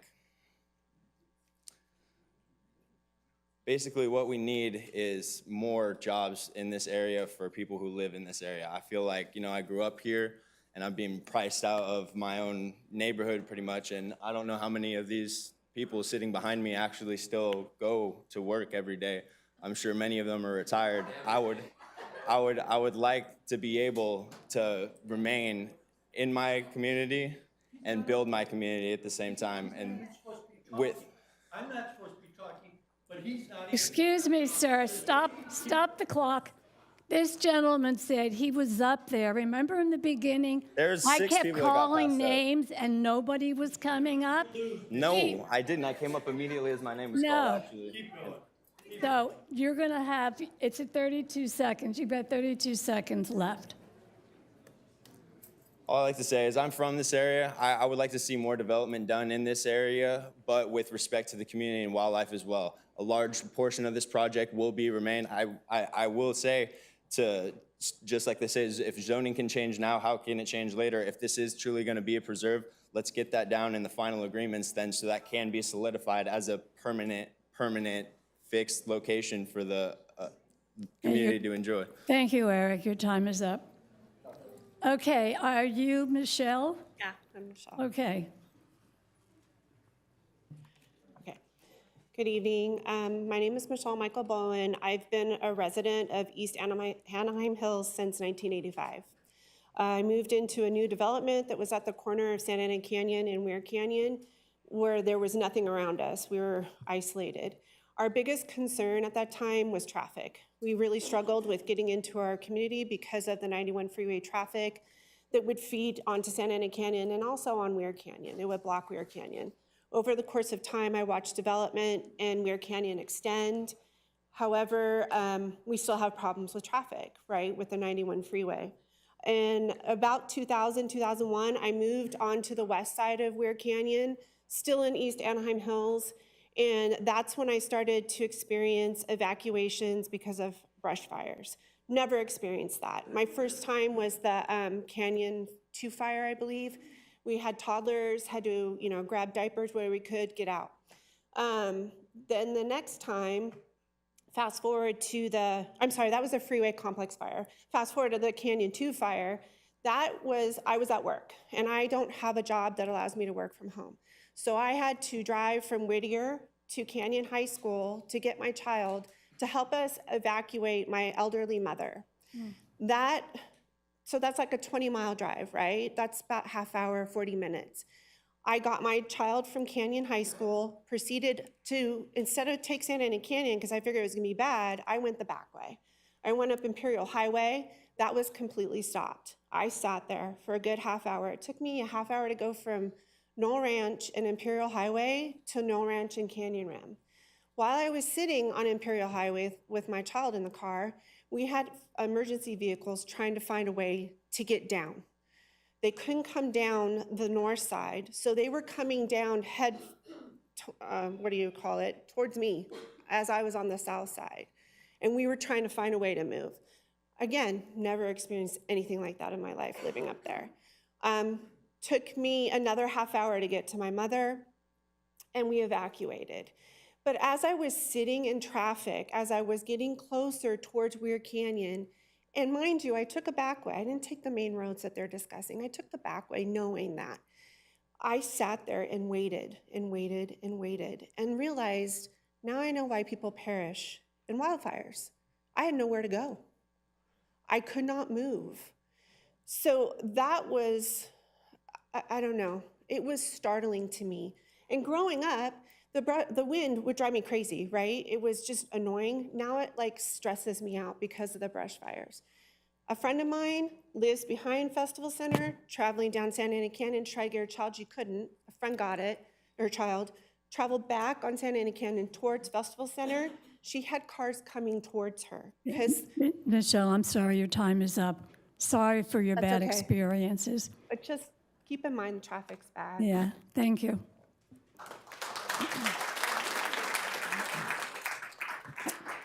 Hello, my name is Dan Scanlon. First of all, I want to thank you very much for giving us, all of us, the opportunity to speak to you. I've been an Anaheim resident for 30 years, a proud voter, taxpayer, and resident of Anaheim. And I do respect the job that you folks are doing for us. But I can tell you with all the confidence in the world, the great majority of Anaheim residents do not want this project. At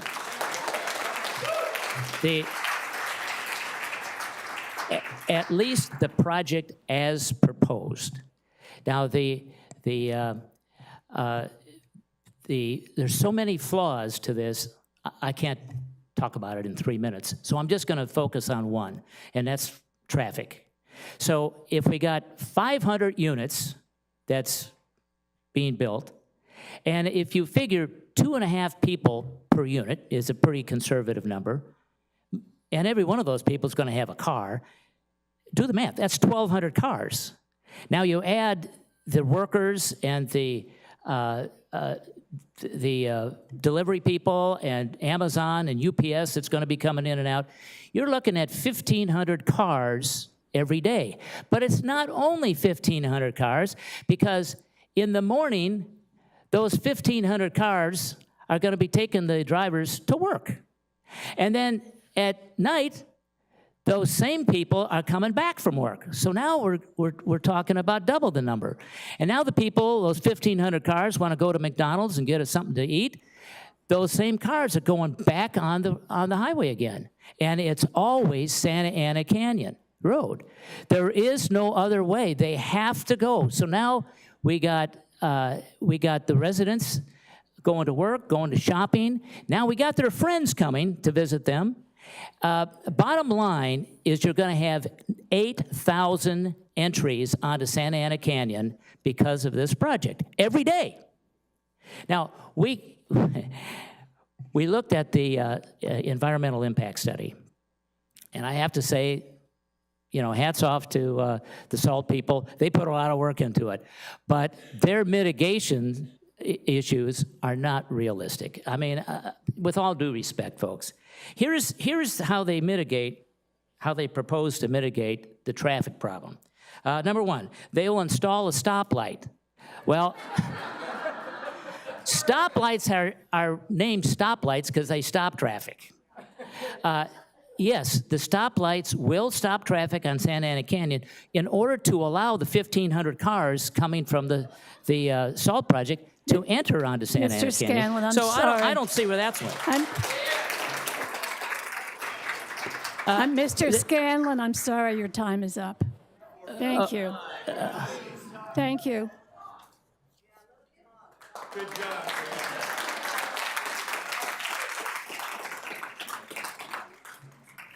Mr. Donaldson? Good evening. I'm Steve Donaldson. I've only lived here 24 years. Actually, props to SALT because they did it as apartments, because if they did it as condos, nobody would ever get fire insurance. They'd never sell a condo. Just my own opinion. I'm curious, what are the schools that are going to be taking the 500 to 750 students that are going to be living in this location? We must have identified the grade school, middle school, and high school that's now going to be overcrowded. But I've not heard anything about which schools those are going to be. This is an apartment, so I'm assuming there's no city fire or city police. I'm curious to see how the standard services the city provides are going to be provided by a landlord. So those are just kind of the generics of what I was thinking of. And then, of course, I get into ingress and egress. He took most of my numbers away. I was saying 500 apartments gives you 1,000 cars, gives you roughly 1,500 people. He's a little bit higher. Average daily trips is what generally gets looked at in these types of decisions. And 1,000 cars is going to have roughly 4,000 trips on a day. So again, as everyone has been saying, there's going to be a substantial impact on traffic. Anyone that lives in the area that I do, near Anaheim Hills Road, is never going to shop at Festival again. You won't be able to shop at Savi Ranch. You can't get through an extra 1,000 cars that are dropping into that street. We've talked about how traffic backs up on Friday. It backs up from 3 to 6 going east every day of the week. It backs up from Weir Canyon, through the light at Roosevelt, through the light at, let's see, Festival access, at the light at Festival Road, the light at Moeller, and all the way down to Fairmont. So that's backed up for traffic as it is right now. Put another stoplight in the middle and put 1,000 cars that are coming and going, even if it's only 300 or 400 that are coming and going. It's causing massive traffic issues. I too was evacuated. Like everyone else, we weren't able to get anywhere. So this is not seeming to be a safe or intelligent plan to move forward with, and I urge you all to vote against it. Thank you. Thank you.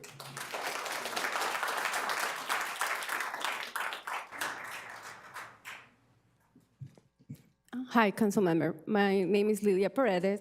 I'm a current resident of Anaheim Hills.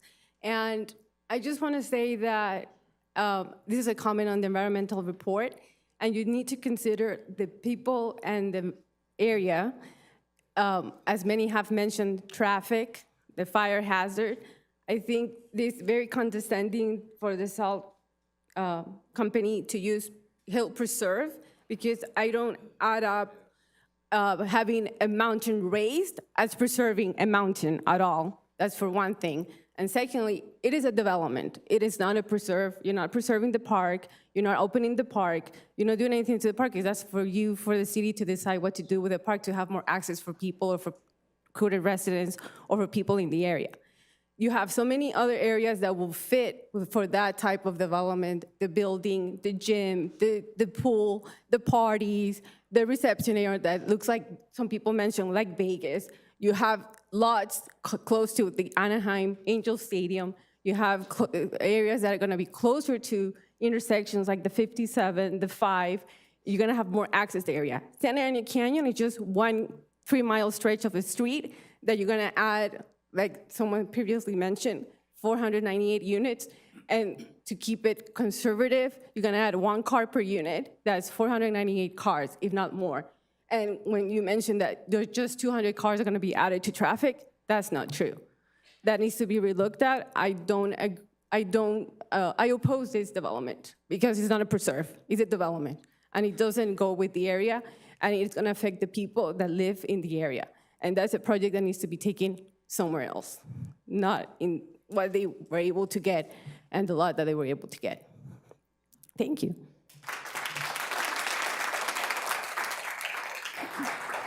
Okay, can we put some names up on the, okay, are you Steve? Yeah, my name is Doug Hill.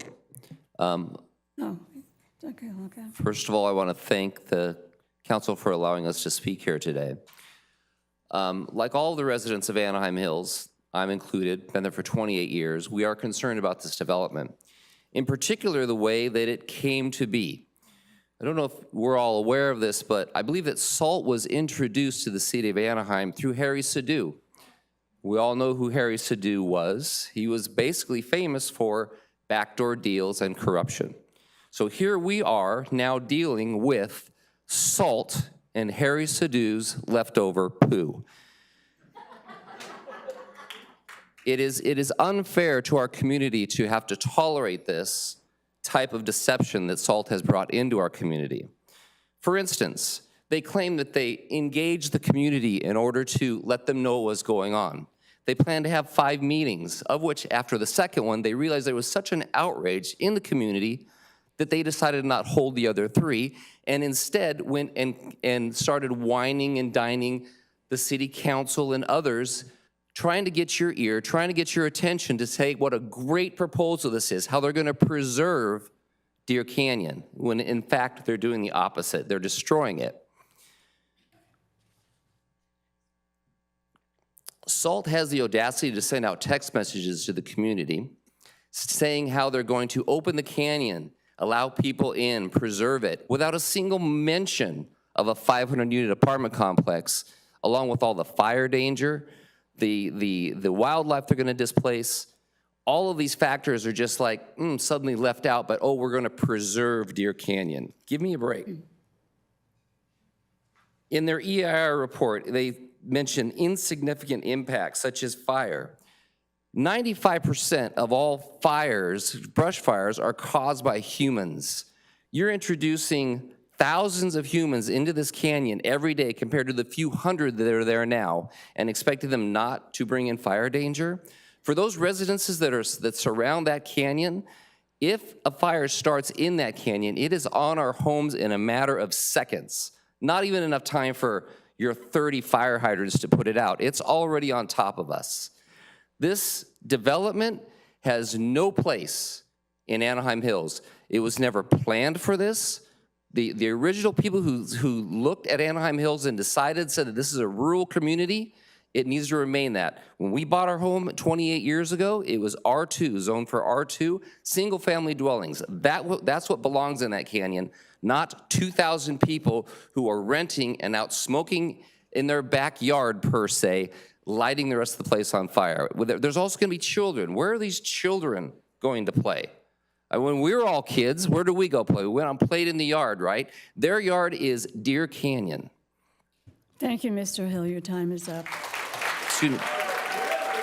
Before I go, I have here signatures, 3,500 signatures that I wanted to give to Nick Taylor. I'm not really sure. Oh, there he You is. can give it to Nick. Thank you so much. This is a petition indicating that we do not want that area rezoned.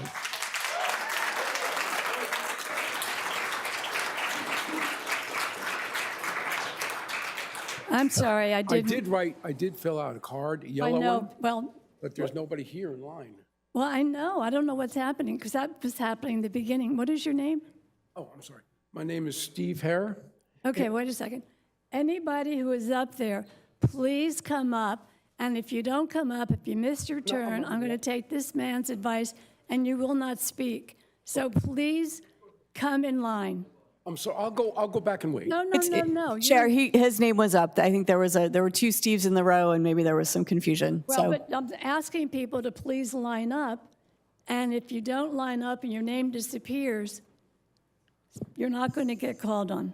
You're the exception. Well, actually, I think what normally happens is at the end of all speakers, we will then return. But for efficiency, it is helpful for the speakers to be ready to speak when called. Absolutely. That's why there are 5 names up there. Please line up. I will gladly go back. No, no, no, Okay. no. Okay. Okay, my name is Steve Herr. I live up in Anaheim Hills, and I'm going to say this real quickly in a minute. One of the fires that was very dangerous, they closed the roads. There was gridlock. My wife and I were on the Weir Canyon exit. It took us from Weir Canyon exit to Carl's Jr., which is a quarter mile away, 1 hour to get 1 hour. I left my wife at Carl's. I walked up the hill, and I watered my house. That's just one incident. Everybody you've been hearing, the whole focus, the main focus should be safety. That 1,500 people, 500 unit, is an absolute danger. It's a beautiful place. By the way, I love the pool on top. However, it's just folly to put something, it's already dangerous. You can't, and if anybody who's been in that gridlock knows exactly what I'm talking about. So it's very simple, common sense. Just that one area is safety. And if you add that complex to it, it's just going to magnify it exponentially. So please think about the safety of everybody in that area. Thank you. You're welcome.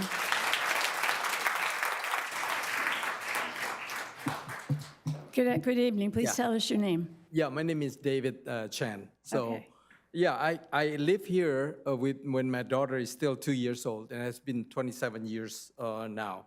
We live in a small community, but when we heard of this new project, we're worried with a few things, okay? So we have not seen such a big real estate project in our city, and we don't agree such construction is appropriate in our assigned area. The reason why we bought our house 27 years ago was due to the Highlands Development Plan, okay? It was such a more residential with space in between. There's no mention of high-rise with apartment, large number of apartment building close and residence and all that thing. And that's not what we agreed to, okay? That's number one. Number two, in 2018, we know about this Canyon 2 fire. So I experienced it with my family. You know, I still remember we were at Costco when that thing happened, all right? It took us nearly 40 minutes to get home through the Santa Ana Canyon and try to evacuate. Now you're trying to add all these people, new people coming in here, you know, without expanding the road, without any evacuation. Now we know about that new route that we're doing that, but we've gone through multiple fire danger coming in there, and then there's no way around it. Just adding this thing, we only have 2 main streets, the Weir Canyon and the Santa Ana Canyon. If it's blocked like that, you know, we don't know how we can be saved, okay? Thank you very much. You're welcome.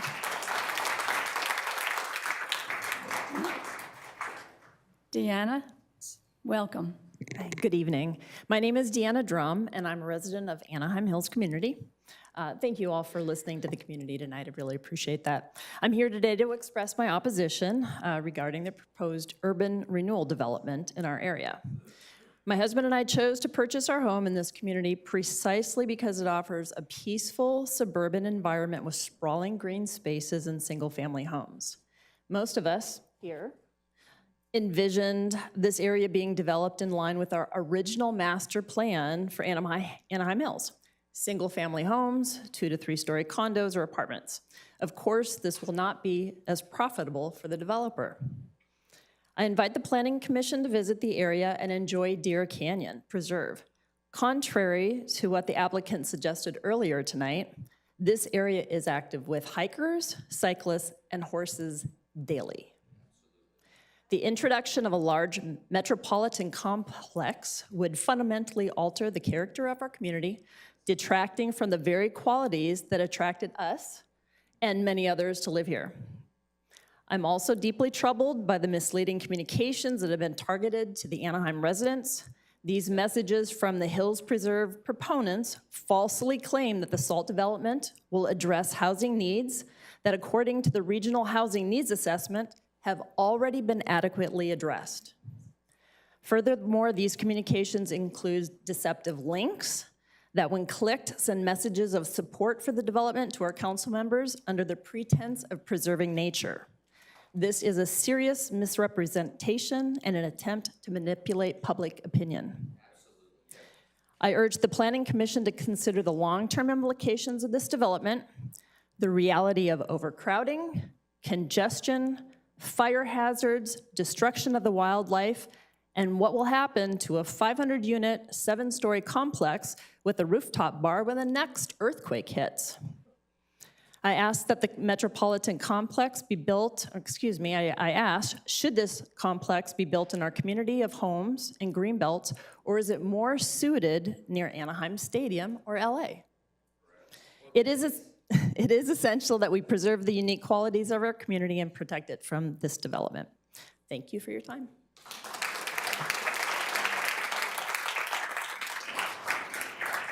Please, if you see your name on the board, and there is one outside, please line up. And again, I want to reiterate, the Planning Commission is not voting on this tonight. It's a workshop. So come on up. What is your name? Hello, my name's Kevin Gillette. I'm not up on the board yet.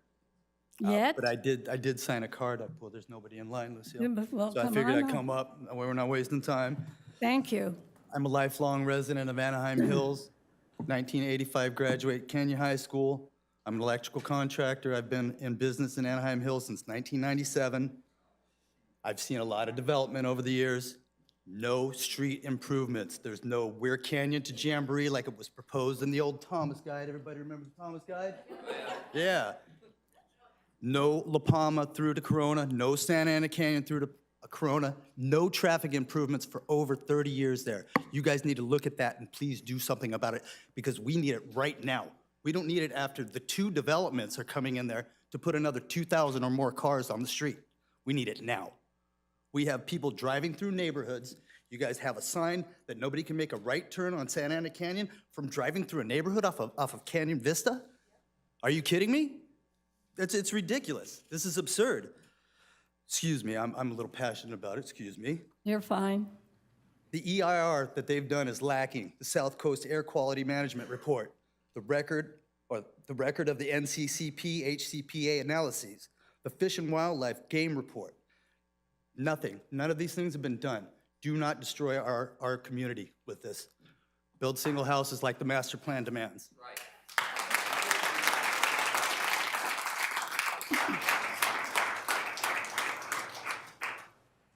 Carrie, come on up, and Matt McCoy, Raymond Roseman, and Ken Wood, please line up. My name is Elaine Molden, and I didn't see anybody else in line. No, well, that's fine. I'm probably number 72. But at any rate, yes, thank you all for having us. My husband and I have been homeowners here in Anaheim Hills for 30 years. This is our place. And I won't repeat what everybody else has said. You know, you've heard all this, and you know, during the fires where we've been evacuated 3 times, and I evacuate early and immediately because of the first one, and where you cannot move.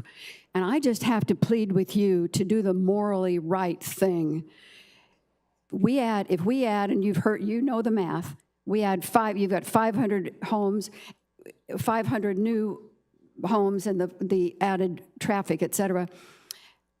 You can't evacuate. You cannot. And you can't tell where that fire is coming from. It could be coming from Serrano Heights, and you can't get out. You can't get any way out because of the freeway and people getting, et cetera. You know that. And another thing that I just wanted to mention to the council, I was here about 15 years ago, 12 to 15 years ago.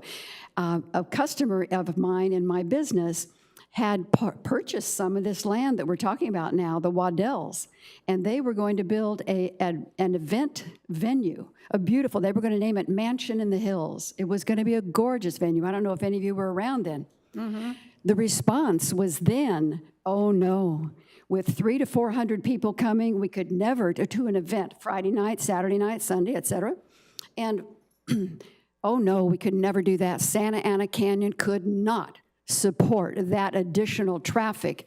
When we have El Rancho School, we have everything that goes on, and of course we know that all of our roads, the parallel, this has been mentioned before, but La Palma and Yorba Linda and Santa Ana Canyon are the parallel to the 91 freeway to ease that. What also nobody has ever mentioned either, now with the corridor because of the 55 going into the 91, Serrano is absolutely stop, stop, stop and go. Stop, stop, go. But I plead with you, and I wrote to Nick Taylor, the Anaheim, and this is no disrespect to anybody, please. I do not ever want it taken that way. But we all know the past from the Sidhu and the payoffs and whatever. I implore you all to think about your moral responsibility to us.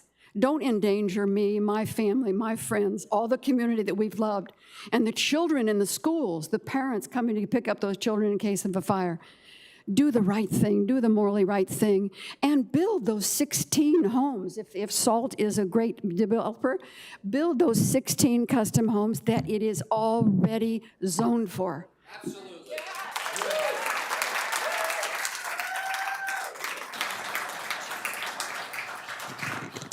Welcome. Thank you. I appreciate the opportunity to speak. I'm Carrie Pickens, number 28, grateful not to be number 71. I am a 30-year resident of Anaheim Hills, East Anaheim Hills, live very nearby the proposed development area. I'm also a 20-year board member of the Homeowners Association where I live, which includes 206 residences, and I can tell you I've had conversations with dozens and dozens of owners in our development, and by and large, the vast majority is very, very clearly opposed to this proposal. I do respect a property owner's right to develop their property. I think the issue that most people have with this development is the high-density aspect, the 7-story apartment complex with the Las Vegas-style pool on top, music playing at all hours. A leveled parking structure doesn't belong in Deer Canyon. That's a magnet for crime and for homeless people. We don't have those problems to nearly that extent today, but if you change the complete complexion of that community, we will have those problems. And that's a very real concern today. I will also say that the nature of this development is completely inconsistent with what every owner bought into when we came to that area. The Highlands community was not supposed to be a high-density area. It was supposed to be largely semi-rural to enjoy nature. And the idea that we need to create this development to open up access to Deer Canyon Park, what complaints are there about accessing Deer Canyon Park? That doesn't exist. What complaints are there about the condition of Deer Canyon Park?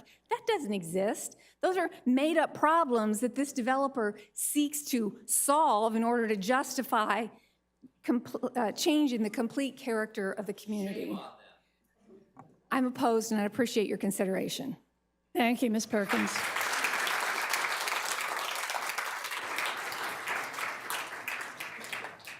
Marina and Jim Joyce. Hi, thank Got you one, for having right? us. Are you going to speak separately? No, So we no. get 6 minutes? Keep going. Can I have his 3 minutes? No, I'm just kidding. Pull the microphone down, please. I'd like to say that if we had wanted lit walking paths, paved, manicured parks, we would have moved to Irvine.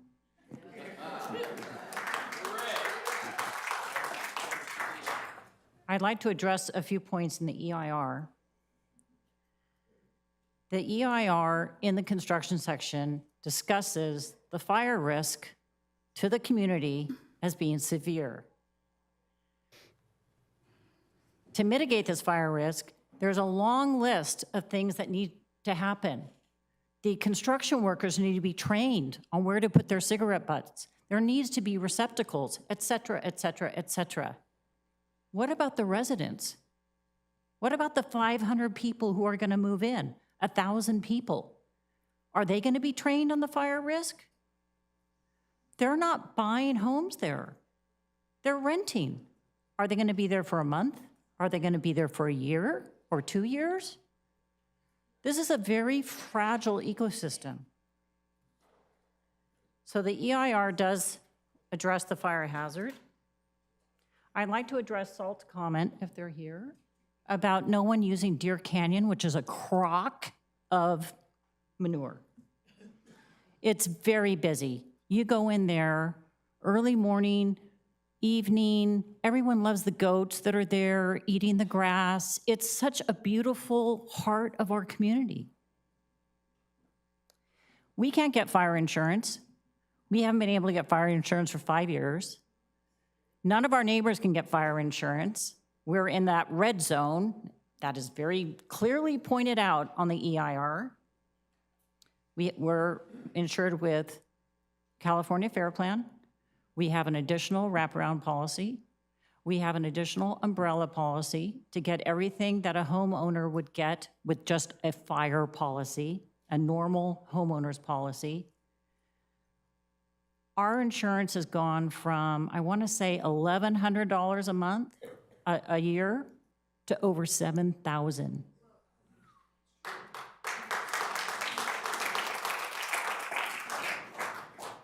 I refer to this as the canyon tax. The EIR has 18 categories, 4.1, 2, 3, on to 4.18. Out of those 18 categories, 14 of those categories have significant impact that must be mitigated. 14 out of 18.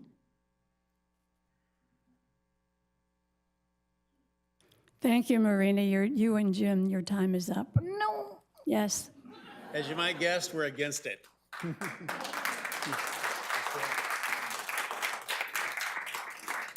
Okay, Isabel?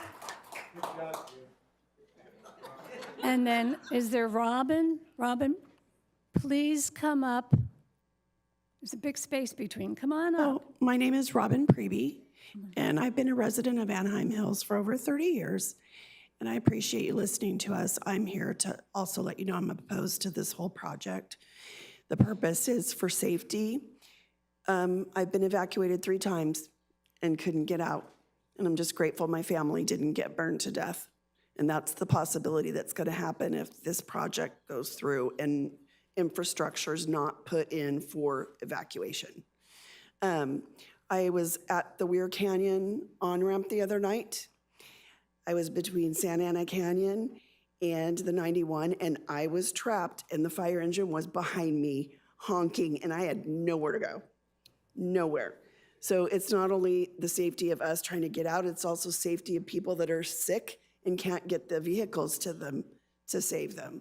So that was the purpose of my comments tonight. Thank you. Thank you, Robin.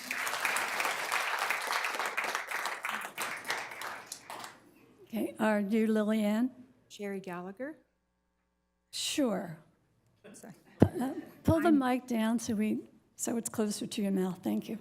I'm opposing this.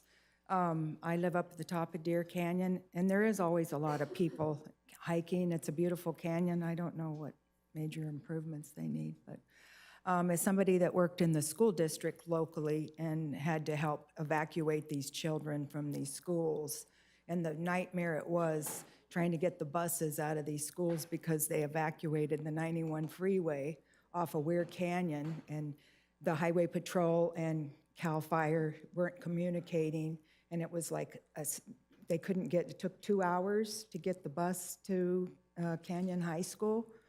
And so I have a big concern, and I work with special ed kids, and it's already traumatic for them, trying to get them out, and they know there's a fire, and they're scared, and to be stuck on a bus. And if they can't go anywhere, I think it's major. The fires are getting worse. They're not getting better. And I oppose. Yeah, thank you. I appreciate everybody being here, but I'd like to make a suggestion. We have 70 more people who want to speak. So do the math. And I know a lot of you have to get up tomorrow to go to work. You need to take your kids to camp or whatever you do in the summer. It's now 7:30, so I implore you, please stop clapping. I know you're all excited, but that's just going to make it later and later for you who have to get up early in the morning. Welcome, Larry. Hi, Lucille. Seriously, it is good to see you again. You look well, and I hope you are. I am, You thank you. just live and feed off this stuff, don't you? I do. I've missed you, Larry. Well, you and I both know no public comment period would be complete without me waxing eloquently on the subject du jour. So, Yes, and so that's where we go. give him back his time since he's a good friend. At least he hasn't by the yelled way, at me yet. Stop clapping after me. Okay, I'll clap for you. seriously, I can't match the passion and the eloquence of my friends and neighbors tonight, so I won't try, with the exception of a couple things. Number one, there's been a lot of conversation about traffic, cars in and out, and all that congestion. But everyone has failed to mention how many Amazon trucks are going to be going in and out of there every day. So I think that you have to take into serious consideration.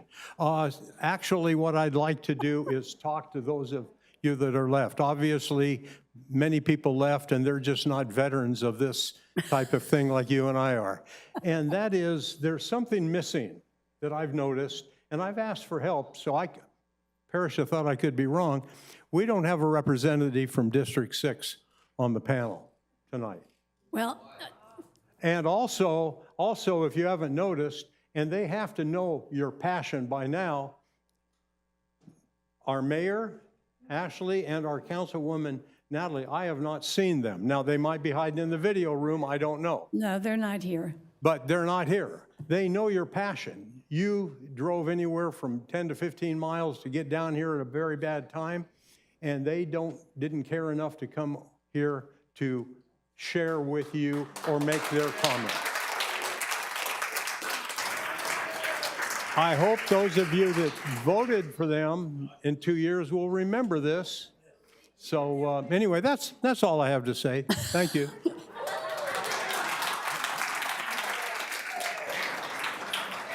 Larry, you never disappoint. I will tell you, we do have a representative from D6, and that is Kelly.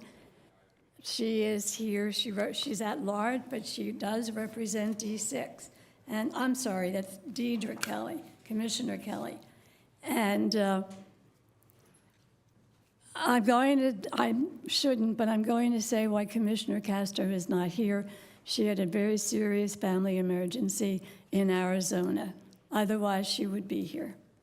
So, and it's a planning commission meeting, not a city council meeting, so take that for what it's worth. Welcome. Well, thank you. So I'm Mark Soldo, number 33. I just want to commend all of you. Thank you for giving us this opportunity. And I could only imagine the hard work and the life journey that each of you went through to get to where you are. That's really commendable. It's something you should value. It's something you should really hold on to. And I could relate to that because I grew up in Garden Grove, and over the decades, I've seen the environment and the decline that we've had in Orange County, and I've always looked at Anaheim Hills as a very prestigious, very affluent area that would be safe for me and my family, and I worked very hard. I worked 40 years to be able to live in Anaheim Hills. And I think what's important is not all the reports, not the investors, not the unions that say, oh, we want the work. It's these people. It's these people here that put you in office.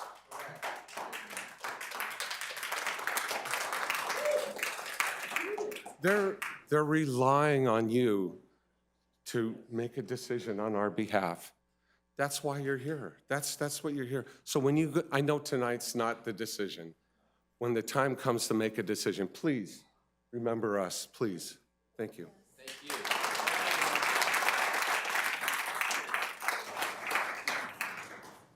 My name is Neil Ritter. I'm against this. I've lived here since 1972, a long time. And I just want to point out a couple other things that nobody's questioned is, are they considering the water usage that this many units is going to take up? Are they going to add another water tower, up higher to maintain the water pressure this is going to use up? Also, the electrical grid, it's already constrained because of, we've had blackouts in the last few years, especially during the summer months, and this is going to take up a lot more power, as well as the sewage system. Is the sewage system going to be upgraded to accommodate this? Those are just a couple of things I wanted to point out. I wasn't sure they didn't talk about them, but it is important. So thank you for your time. You're very welcome. Welcome. Hi, my name is Jennifer McCool. I've been a resident here of Anaheim Hills for over 30 years and pretty much the whole area for about 45 years. I'm here today to kind of talk about our community and surrounding communities. Yorba Linda, Villa Park, Anaheim Hills, they're rural communities. They were never designed as high density, ever. I mean, it wasn't in the master plan. The streets weren't built to accommodate that. We have single lane streets, we have double lane streets. We don't have the accommodations that other parts of our city have. There's 3 developments that are currently trying to be pushed within a 1.5 mile radius of each other. I know they're all separately. We're here to talk about this one in particular. I live on the east side of Anaheim Hills off of Weir Canyon. I will say that the traffic has been something that nobody can understand, and any expansion of the current roadways I don't even think would help at this point, but adding more residents definitely is not the answer. In some of the fires we've seen, we've gotten stuck. For example, my son was at El Rancho. It took my husband 2 hours to get there, half of it on foot to get our son. Our daughter was at a private school at Orange Lutheran, farther away. We couldn't get to her till after midnight. She was shuffled from house to house to house. I mean, the situation that the residents have on a daily basis as the winds and it's dry, I have anxiety even being here away from my house because I might not be able to get home. That's kind of the reality and the anxiety that we live with on a day-to-day basis. There's proposed lights at Santa Ana Canyon where this development will exit. Well, when it's gridlock traffic, who's going to exit? Who's going to be able to get out? What are you stopping? I mean, we have Santa Ana Canyon, we have Serrano, we have Weir Canyon that gets blocked up. This is a cut-through community that they take Canyon over Imperial, down Serrano, Santa Ana Canyon to avoid the 91 freeway. There's no other openings that we could allow or further develop. We just invite more people from the Inland Empire to go through our neighborhoods. I mean, it's a serious matter, and recently in a traffic situation, I think it was a couple weeks ago where we all ran into it, I got stuck on Weir Canyon across from Ralph's Shopping Center, not going anywhere. I could have shut off the car. And there's a fire department right there. I'm off of Monte Vista. I watched that fire truck come into the intersection, and they literally just sat there because they didn't know where to go on their call. They didn't know whether to go up, whether to go down. They made a U-turn and drove over the corner of the street. I mean, how they got out, where they went to, I don't know. None of us were going anywhere. And it's a scary situation, and it confuses me why we're here, because this is residential zoning. We bought our homes, invested all of our money for residential zoning, not to live in a high-density area where we would be put in danger on a daily basis. And I don't think that's fair for everyone who's invested all their time, their money, and put their families in a safe neighborhood. Thank you very much. Your time is up.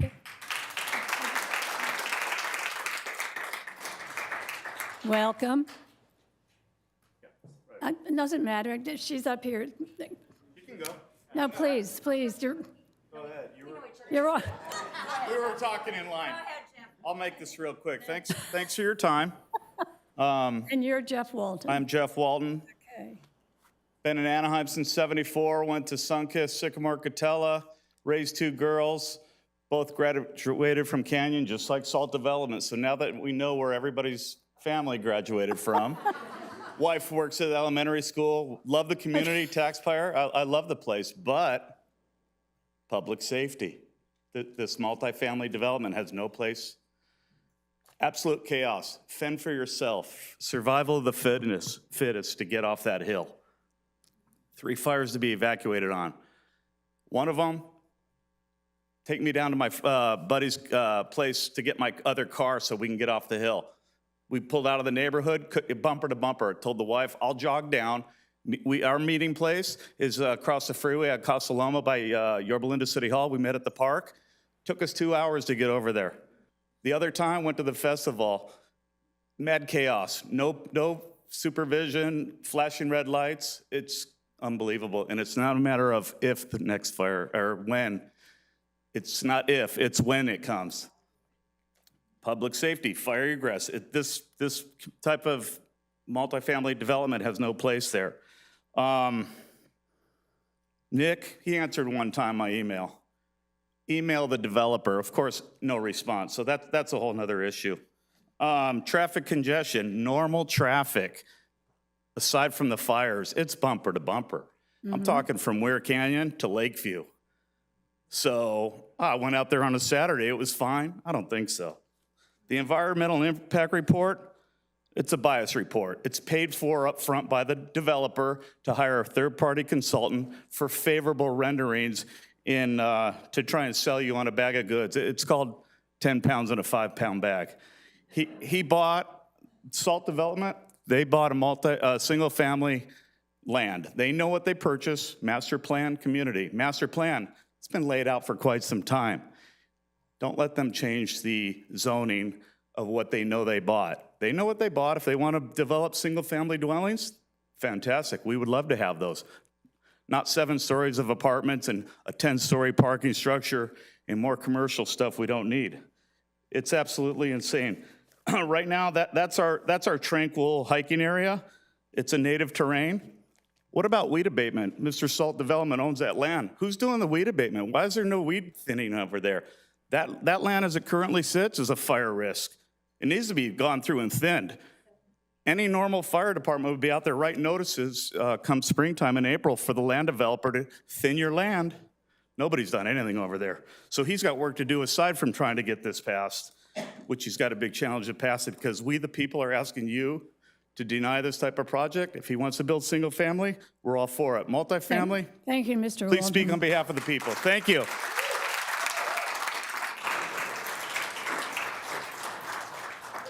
Welcome again. Oh, hi. Thank you for having me. My name is Marissa Lafort, and I have lived in Anaheim Hills since 1979.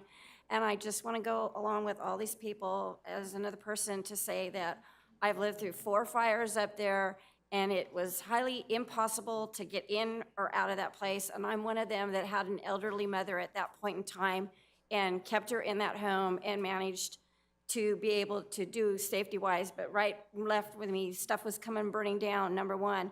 Number 2, I'm with them the other day. I was just at the 91 freeway under the underpass, and a fire truck was trying to get through, and there was me and 3 other cars and a couple over from us. We couldn't move. I mean, the guy, he's beeping, he's honking, doing his whatever he was doing. We couldn't move. We could not get the guy to go through. He went on the side and eventually made his way through. There's no way in out of there. There's no way of getting in and out of there. And also, again, I'm gonna go with all these people up there. The traffic on that Weir Canyon and on that Santa Ana Canyon Road is impossible. Either you guys took your traffic information report at a time when there's nobody there on a Saturday afternoon reading by, go up there between the hours of 2 and possibly till 7 or 8 and literally just park it and sit and watch. You can't go in, you can't go out. It's wall to wall. And I'm like with these people, I'm for the safety of the whole community. We do not need that extra building project that's being projected up there. Thank you for having me. Thank you. Charlotte? Hi, my name is KG Parkhurst. My name was listed up there with just 3 other people a while ago, and it's been reset. May I speak? No, please speak. Okay. I live near the intersection of Santa Ana Canyon Road and Anaheim Hills. Already, there is traffic in the morning that is just solid. There's no fire, no nothing, just every day solid. to take my granddaughter from where we live near Santa Ana Canyon and Anaheim Hills to Canyon High School can take as much as 25 minutes on a regular day. So if there's a fire or something else of that ilk, it's just going to be untenable with any more than's already there. Plus, in addition, I already see fire trucks and ambulances already having trouble getting through just existing traffic. So for the thousands of people that will be traveling that road, I think it's an untenable solution, and I oppose it.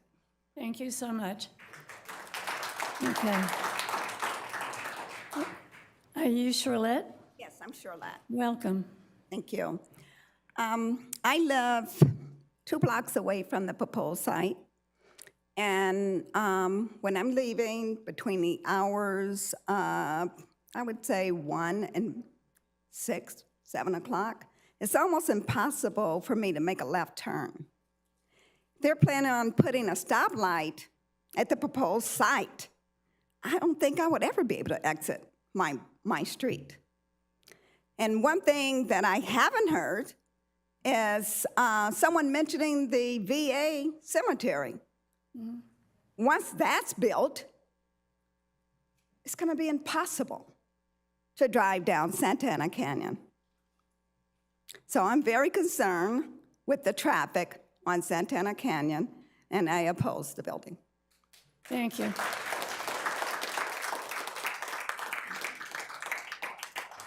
Come on, anybody who's here, just come on up to the mic. I think Tony Baxter left. I'm JP Latour. That's fine, thank you. I live on a street right off Eucalyptus in Santa Ana Canyon, which is about as close as it gets to this proposed project. I live there with my wife, and we have 2 young kids. We have a 10-month-old baby boy, and we have a two-year-old girl. You've heard a lot of residents tonight talk about 3 key areas: the precedent that it creates, the traffic, and the safety, and those are really my primary concerns as well, and my objections to this project. If this project goes ahead, from my perspective, this area is going to be completely unlivable. Completely unlivable with the traffic that we deal with. I'm in traffic 2 hours a day, taking my daughter to school, commuting to work, and it's only going to get worse. God forbid that there's some natural disaster or a fire or something like that, it's going to be impossible to evacuate this community. And it's not a matter of if, as the gentleman said earlier, it's not a matter of if this happens, it's a matter of when this happens. It will happen. And I've seen nothing in the EIR or heard anything from the developer that would mitigate those concerns. So I know that you're not making a decision tonight, but I would ask that when it comes time to make a decision, when it comes time to make a recommendation, you've heard from all the residents that aren't in sheet metal unions tonight are completely opposed to this project. And I would just ask that you guys do the right thing by the residents of Anaheim Hills. So thank you.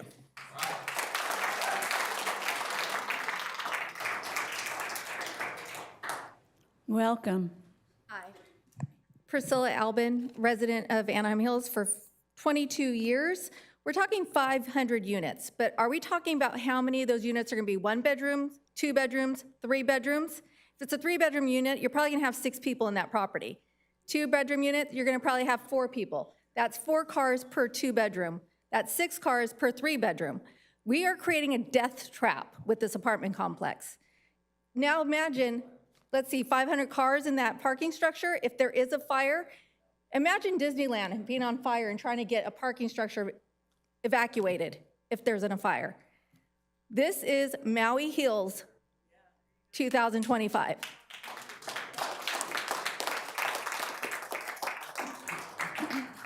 Come on up, please. Line up. Whoever is next up, just line up, please. I don't know, I'm probably 69, but my name's Jeff Miller. I did put a card in. I'd like to speak. I appreciate the opportunity to speak. I was at, I can't remember, it was September, the one in Anaheim Hills, the gentleman I spoke to there. I don't see him here tonight. I appreciate all the citizens sharing all their concerns. There have been massive valid ones, all obvious as the day is long.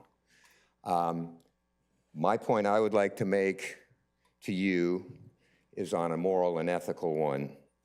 The master plan's pretty obvious. The gentleman just recently, very obviously mentioned, Salt knew what they were buying.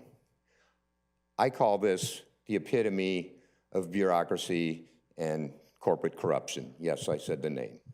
They figured they could come in and leverage. No, they don't have the right to build whatever they want because they own the property. Nobody does. It'd be like me buying a block in Times Square and saying, I'm going to section it off into 10,000 square foot lots and build single family little cute cottages. It's not viable. The master plan is the master plan. The fire hazard is very real. Me personally, I accept that being in Anaheim Hills, just like all of us in California accept earthquakes. The fires come, it's a mess. You deal with it best you can. Anaheim Hills is not, I mean, it's hilarious even that they put boxes in at Savvy Ranch. A high rise in a beautiful rural canyon? Come on. This reeks of something very unsavory. The fact that these meetings are even taking place, the fact that this was even considered by the Planning Commission. When they came to you with it, it should have been, what, are you kidding? This is a rural area that's protected in a purely residential suburban neighborhood. We don't do that here. It's not even remotely zoned for it. So I question the integrity of all involved, and especially our Mayor Ashley, as to why this is even being tabled. And all of you in the community, my fellow citizens, you should be questioning this. And if you look at their similar development they did in Utah, who they're building for isn't really for SALT. It's for foreign nationals who hate our guts. This is not a wise decision to put an ugly, hideous high-rise in the most rural and beautiful of places. Stick it down by the stadium. Stick it in a commercial zone. Stick it in Vegas. Something doesn't smell right about any of this. Anaheim Hills was never intended, as everyone's mentioned, for this kind of stuff. The traffic. Thank you, sir. Your time is up. Thank you.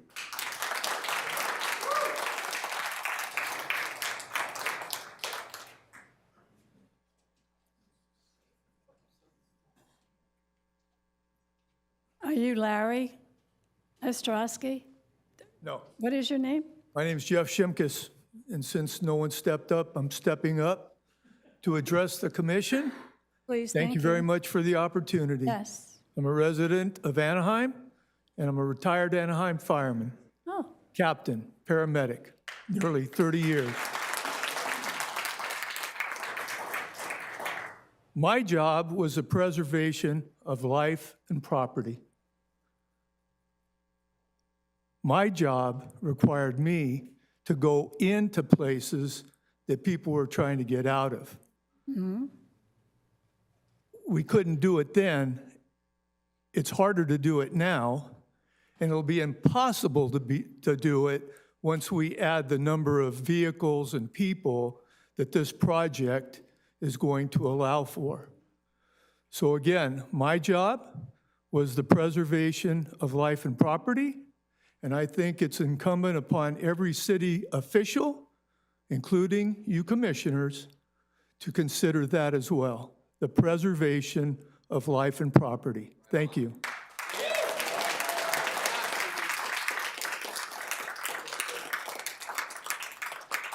even if your name is not up there and you want to speak, just come on up. And lost control anyway, so just line up. Welcome. Thank you. My name is Tammy Hill. I appreciate your time this evening.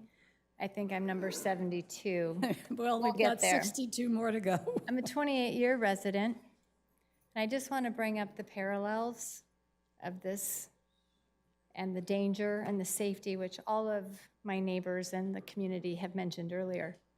Paradise, California had 5 exit roads. Within a short period of time, 3 of those roads were closed.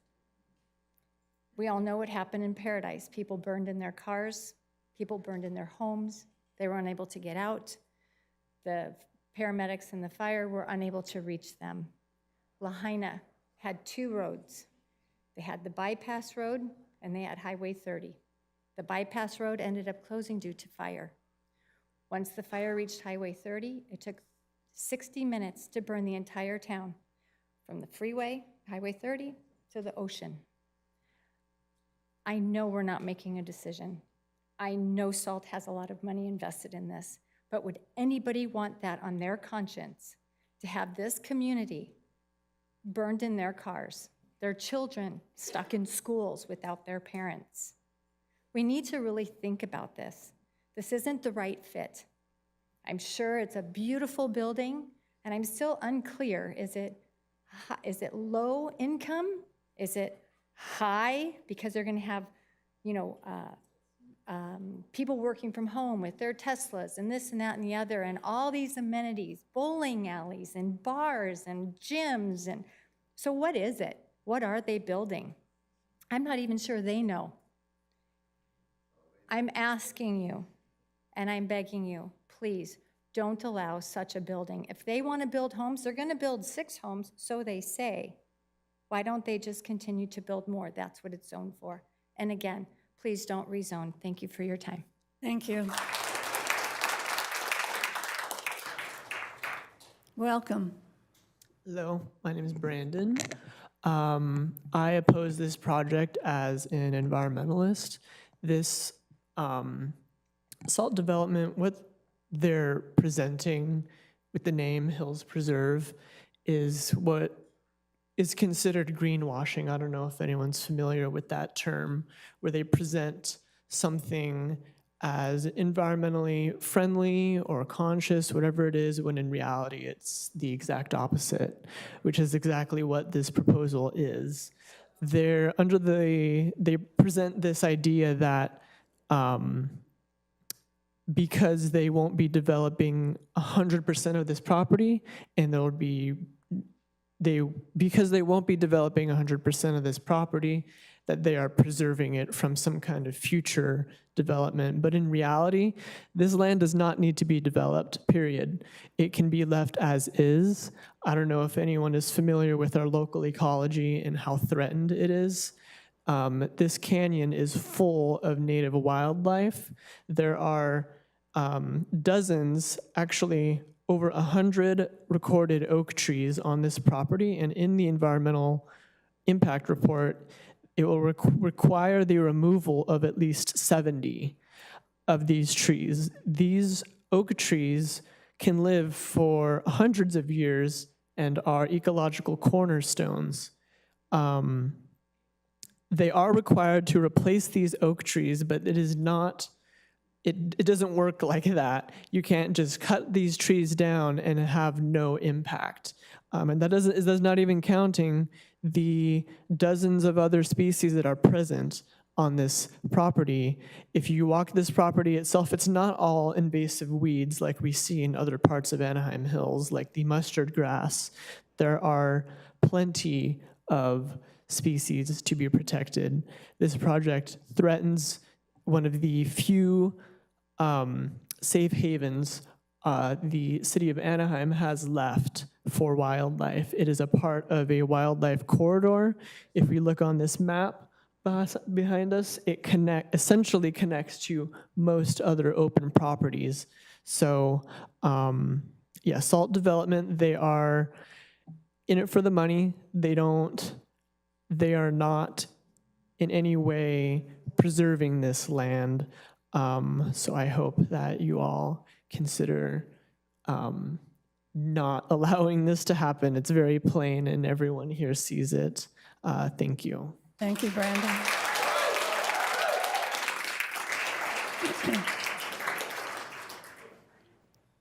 Welcome. Hello, Planning Commission. My name is Joe Gutierrez. I'm a 67-year resident. citizen of Anaheim, 26 years on the fire department. My last 4 years as a captain in this development's first-in area, Station 10's area. And we did many types of target hazard evaluations in the area and that. Obviously, you know I'm opposed to the project, totally. I was also on duty when we had the freeway complex fire. We lost over 200 units in that area, in the canyon area that day. And I still consider that we've been lucky over the years. We lost units, we lost countless units in the 2 canyon fires and another wind-driven fire. But the one thing we didn't lose, luckily, were people. But I remember after the freeway complex fire, going through rubble, going through people's belongings, running through there and seeing the tears on their eyes, having lost things. But because we've been lucky so far, unlike the Paradise Fire, unlike Hawaii, we haven't lost any residents yet. This is just going to make it worse. I've looked at the EIR, the traffic factors on the EIR. Already, many of those intersections are Ds, with some of them, because of the project, could go to Es. And I think that E is probably the lowest rating on the intersection of the traffic flow rating. I think that this meeting shouldn't even be about a development. I think this should be about addressing and making the park a nicer park, Deer Canyon, so that more people can access it. We've already addressed some of those situations, more parking, get more people in there and exercise.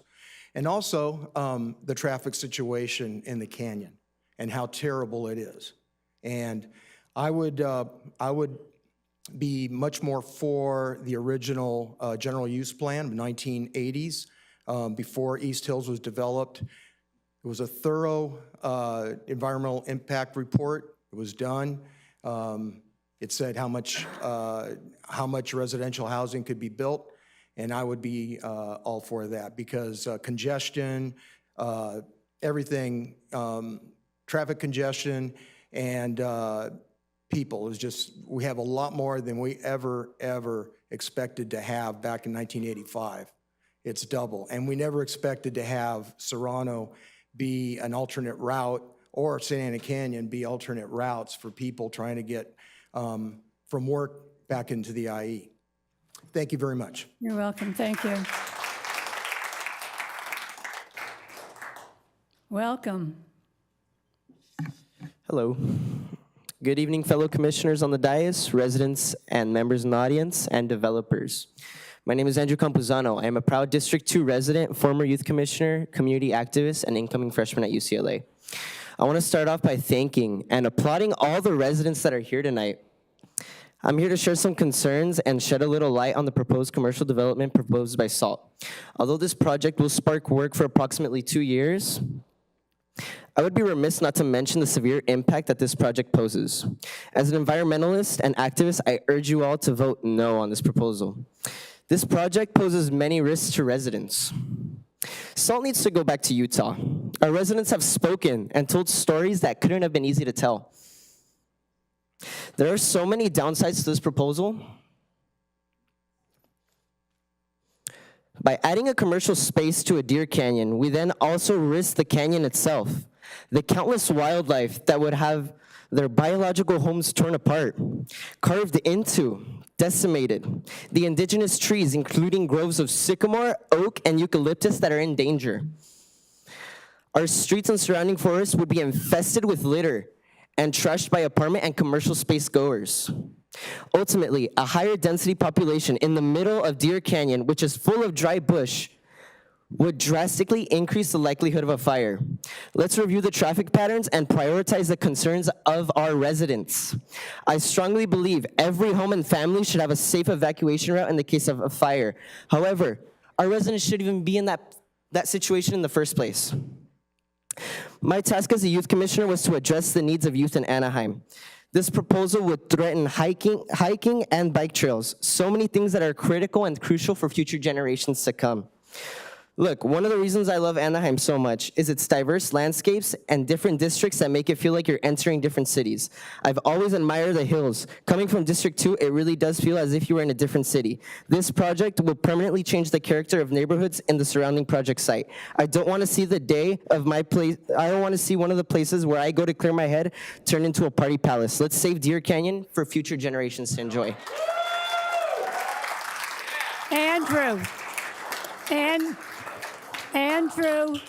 Andrew, can I ask you a question? You say you're a D2. This is obviously District 6. Is this a school assignment for you to come here? I graduated. I'm here for fun. I love doing this. I love fighting for everyone. He speaks for us. Well, he also may need it for credit. Welcome. You pay him. Nice. Hello, Commissioners. Thank you so much for your service to the city. I'm Rose Edwards. I've lived in Anaheim Hills over 30 years. I've helped run the Anaheim Hills Saddle Club for over 10 years. I know zoning is almost impossible to change in Anaheim. Please continue in that regard. One thing people haven't said, we've heard traffic tonight. Coming off Imperial Highway, it's all congested. People can't get off the 91 freeway. You're all stuck on Imperial Highway. 100 and some extra cars coming off there. Another 300 coming out of their development. Another 105 coming down Weir Canyon. Now, multiply this by 2 because there's another development going in where the theater is. So I'm definitely opposed. I've tried to get out during fires. I've decided I'm not going to leave should it happen again. I'm going to stay and try to stick it out because there is no way to get out. Thank you again for your support.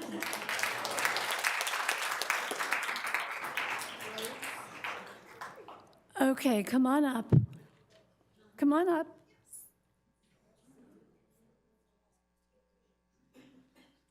Welcome. Thank you. I really didn't want to talk tonight, but... Well, tell us your name. My name's April Hughes. I've been a resident here for over 35 years, Hold I the think. microphone closer to you. Thank you. Thank you. I was concerned that a lot of the residents didn't speak about some different issues. Since I've lived here, we've gone through periods of time where we didn't have enough water and you had restrictions on us for water. And then we had time periods where there wasn't enough power and you had restrictions on us for using enough power. We even considered buying a generator at one point. But this density of the new place, I don't understand how that would work given we didn't have enough before, so I don't know how we'll have enough now. We're really lucky we got all the rain we got, but we just don't have enough water. The other problem that I see is everyone's talking about fire, and I have lived here through the fires, and I had experienced the same problems they did. But I'm also a nurse, and I was called in during one of those fires, and I could not get to work. And I got in a lot of trouble because I didn't get to work. But Santa Canyon was, I mean, I'm sure you lived through it. You guys all know what happened, but you only could go down one side and the police department and the fire were all on the other side, and there was no way for me to get to work. So you have to understand that it's not just the residents trying to get out. People like myself couldn't get to work if we wanted to, and I'm sure we couldn't help the people that we needed to help. At the same time, there's a lot of earthquake risk around here, and no one's brought that up. And I imagine there's earthquake code, and this building would have to go according to earthquake code, but there's still a lot of earthquake risk around here. And it's not just fires, and it's not just power, and it's not just water. And the last thing I would like to address is the fact that Festival Shopping Center is going through a large update, and apparently there's a lot of units going in there. So it's not just this high-density place that SALT is trying to put in, but it's also Festival. So all those things will affect the use of our most precious resources. And lastly, as a resident, you guys don't really fix our streets. And I have living in the part of Anaheim Hills that I live in, our streets really could use a repair. So with these two large projects coming in, I'm hoping that you're allowing your budget to try to address those issues also. Thank you.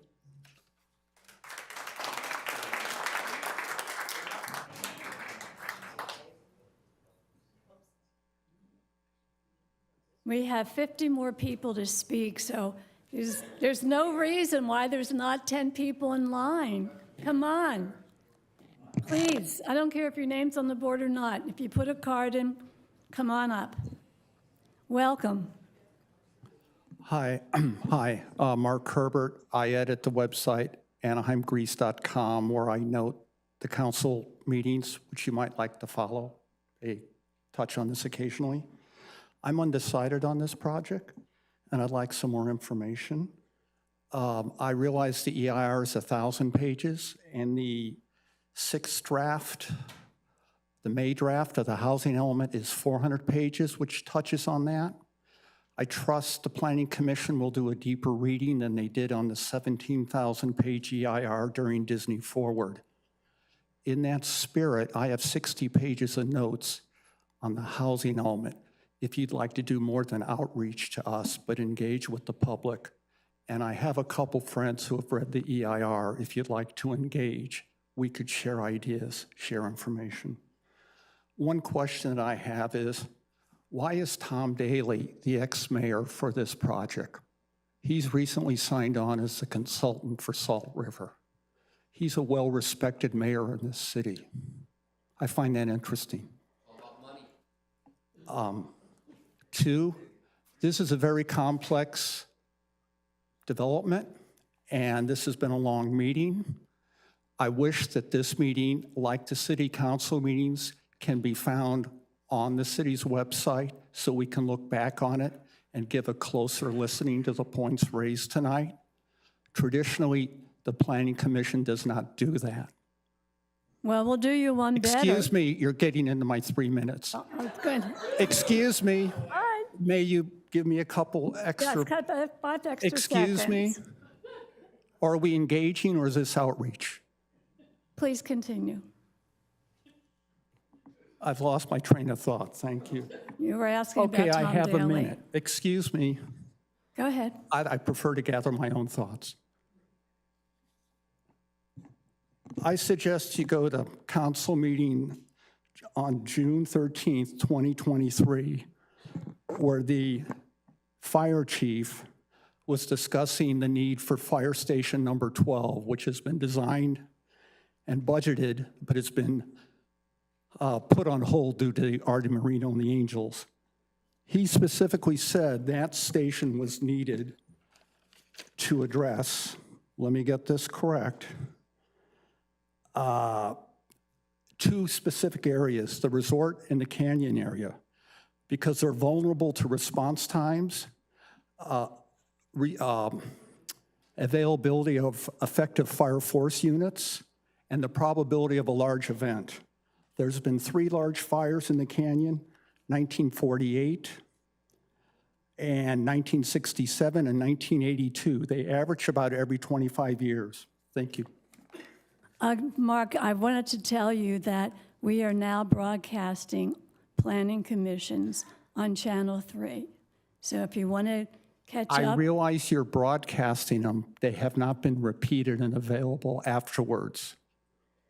And YouTube. Has that changed? Has that changed? It's on YouTube. You can watch it as many times as you'd like. Let me just interrupt. I know the audio's been available for decades. Yes. Right. And The audio doesn't help when there's visual aids and graphs, and makes it more difficult to follow, especially for people like myself who are seniors whose hearing's going. It's good to see the body language and the lips. The planning commission meetings are broadcast on YouTube and Channel 3. I realize they're broadcast live. Are they available past meetings? Yes. Okay. The previous one wasn't up as of a week or so ago. Thank you.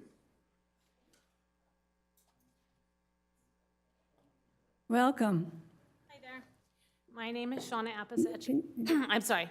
I wasn't planning on speaking, so I'm not very organized, but just based on some things that I heard tonight, I've been a resident of Anaheim Hills over 50 years. I've lived on South Eucalyptus Drive for 24 years, so I have had to go through fires and evacuated.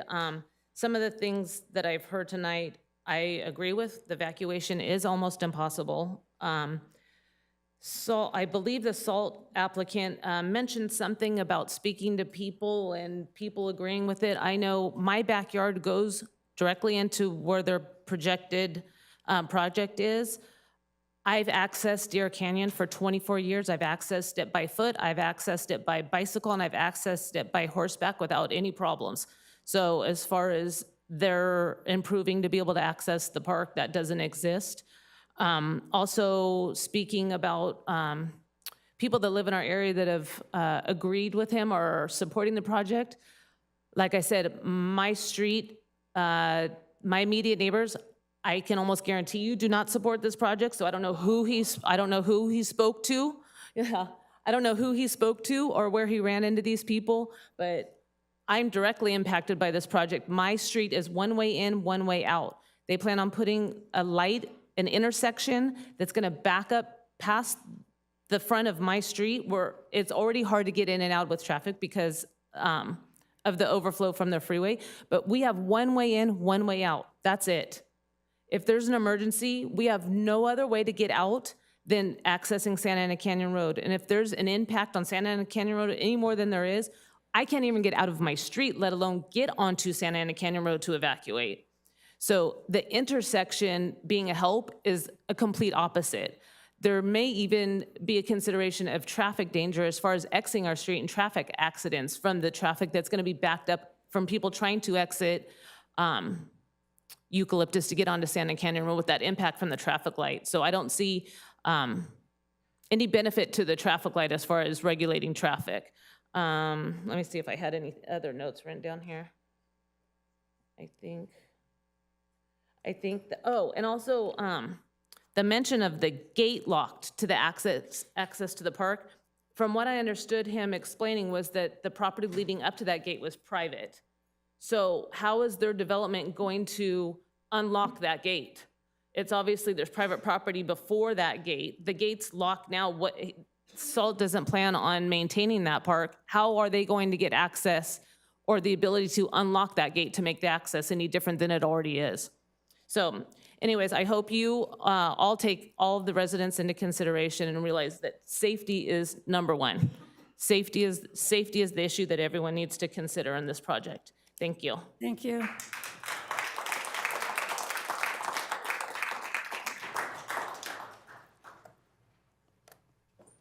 Well, there's nobody in line, so until people start coming up, I'm going to take a 5-minute break. I just want a quick comment here. Please. My husband is an original owner in Anaheim Hills. I've lived in the hills for 38 years. We live off of Canyon Rim. The music and the pool area from that 7th floor or 8th floor, whatever, will just travel up that canyon and affect everybody above the canyon. And I don't think that was addressed at all this evening. We've talked about traffic, and yes, that is horrendous already. Fires, yes. But there were other things that needed to be addressed that weren't even brought up as to what the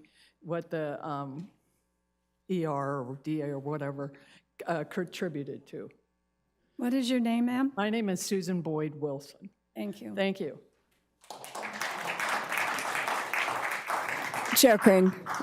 Hi, good evening. So I did just actually walk outside and all of the members of the public are now within this room. So I may suggest certainly commission can take a nature break. And then when you come back, if there is anybody who did put in a speaker card, I would just encourage them to line up if they have not yet spoken. I think Priscilla already spoke.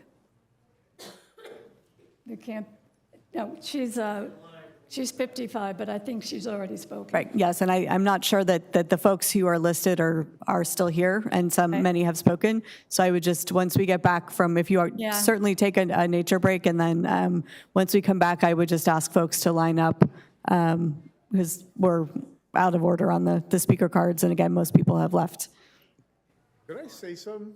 Sure. Okay. Go ahead. Then we're going to take a 5-minute break. I after back this. into Santa Ana Canyon, the first fire in Yorba Linda. I had a water truck on reserve, paving contracts. We got some equipment. We were trying to protect the ambers from coming into our eaves. So traffic was horrible. Right. The second time that fire occurred up in the hills, We were actually filming, I actually have it on my phone. We were filming the traffic. No movement. I'm so grateful nothing happened to anybody that day. But since we live right behind that Santa Ana Canyon, we can't avoid the thought of what would happen in a catastrophic event. So please consider us. Okay, what is your name, sir? Orlando Pachent. Okay, Thank you. thank you. We'll take a 5-minute break.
Yeah, just.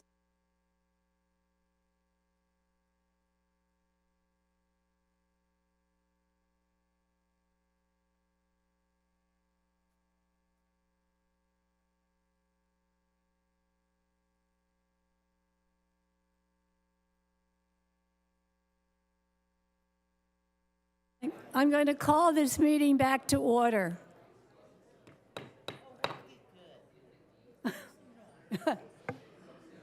Good evening, everybody. Please take your seats. That includes you, Peter. Nick? Okay. Everybody, please take your seats. We only have 55 more speakers, so.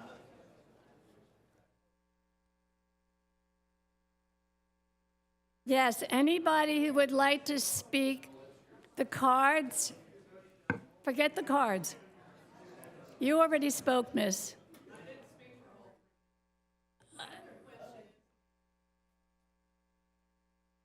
Why aren't we discussing these commercial buildings that are going to bring in another 450 cars? Because that's not on the agenda tonight. But it is part of the SALT development. But it's Heather or Leon? Correct. The commercial buildings and their trips are part of the EIR. So in terms of the analysis that was conducted, it is part of what we're talking about this evening. So you're talking about that many units of apartments and that many units of commercial with just that few on the street. Interesting. Okay, anybody who would like to speak, whether you filled out a card or not, please line up and state your name. And I only see one gentleman, and I know there's about 40 people who did fill out cards who have not spoken. So please come up to the front. How Okay. much time do I have? Please state How your. much time do I have? You have 3 minutes. Everybody has 3 minutes, sir. I'm going to speak to, No, you're not. You're going to speak to us. okay. Excuse me, sir. Please face us. It's my 3 minutes, right? Okay. You have to speak to us. Okay.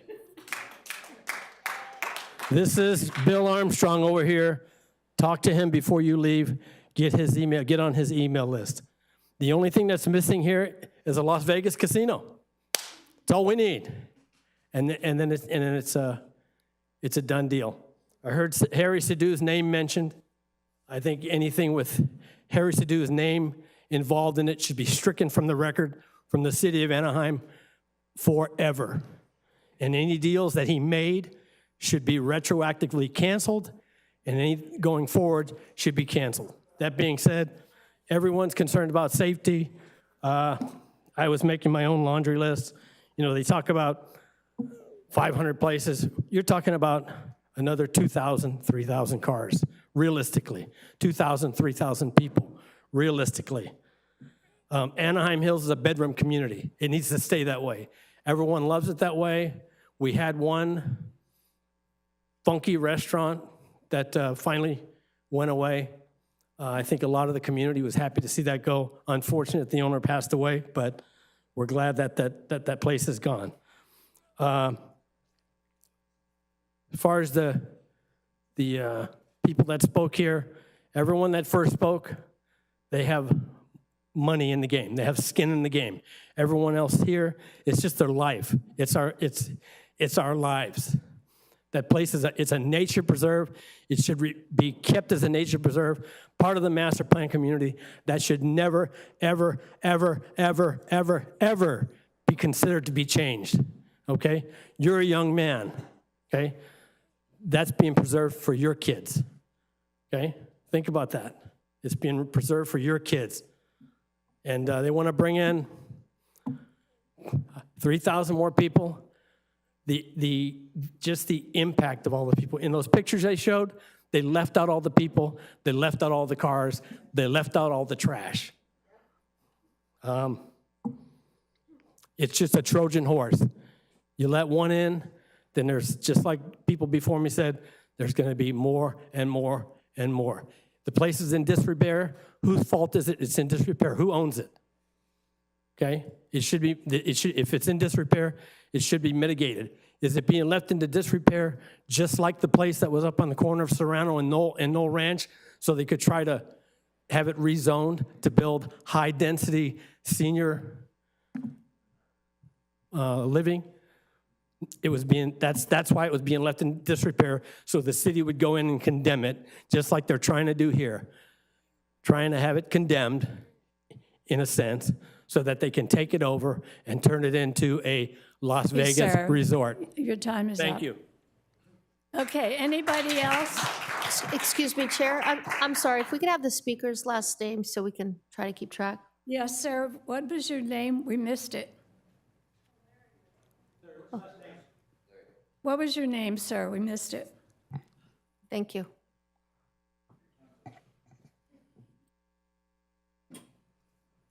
My name is Larry Eifert, like the Eifert Tower. Okay, Larry.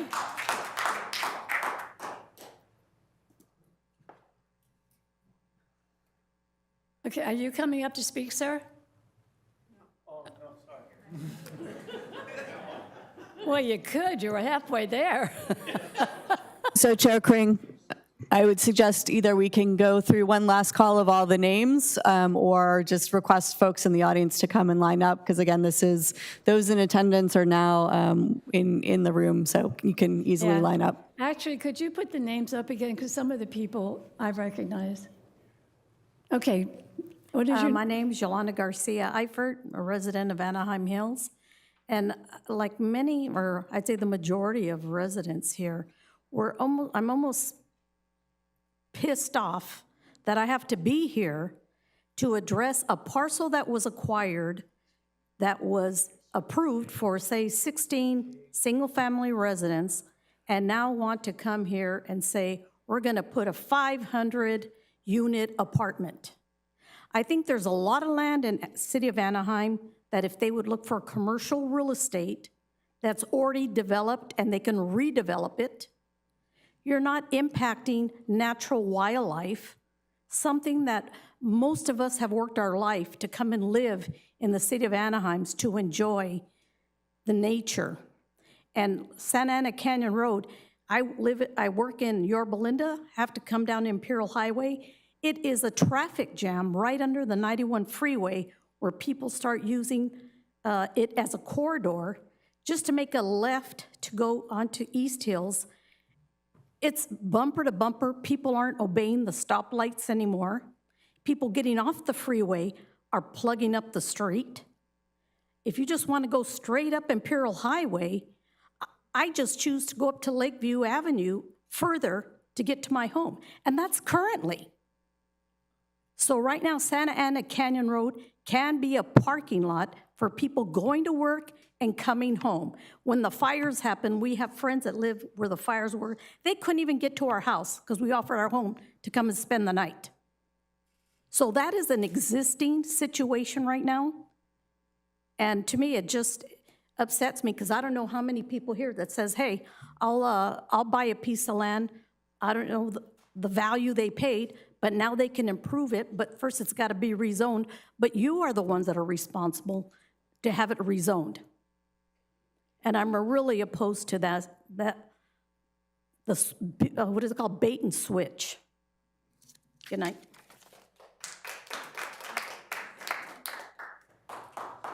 You've already spoken, sir. Can I speak again? No. On a different topic? No. Thank you. You get one bite of the apple. Okay, anybody else?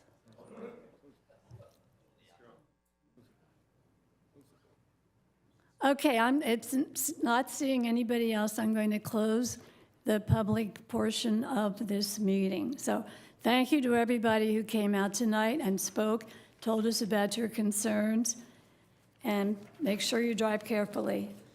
So with that, we are done with this item.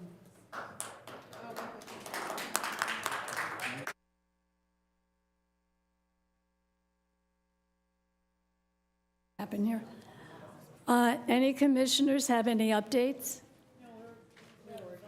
We're going to do the reorganization or no? No, we're not doing it because we don't have a full panel. I'm sorry, we do have the reorganization on. Did you want to make a I motion to want to make a continue that? motion the next meeting because we don't have a full contingency. Is there a second for that? I'd like to speak to that, because we already postponed it once. And, I mean, 2 weeks from now, we can't guarantee that somebody else is going to not be here.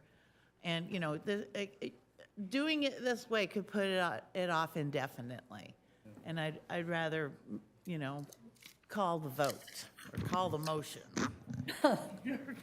Okay, I will take back my motion. Okay, do we have any nominations? I would like to nominate Commissioner Walker for chair. Can I second that? Sure. There is no need to second motions. You can, but you don't have to. Okay, so all in favor? I'm sorry. We do need to close Close nominations. nominations. Well, are there any more nominations? I should ask that first. Okay, seeing none, I'm going to close nominations. And please, Motion to close the nominations, then you will vote on the closure of nominations. We have one. okay. So if we could proceed, or I do need you a want a se- second, do I Commissioner need a- Perez, to close? Now, do I need a second? to I would close like a nomination? second. Second. Okay, and now we'll vote on closure of closure. nominations. Looking for a majority vote to close nominations, and then we'll take a vote on the one nomination.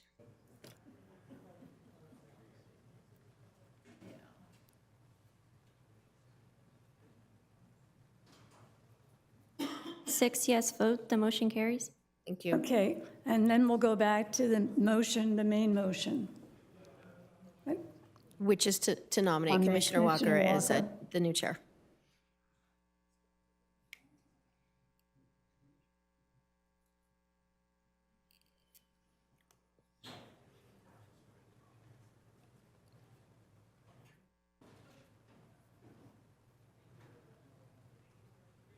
Six yes vote, the motion carries.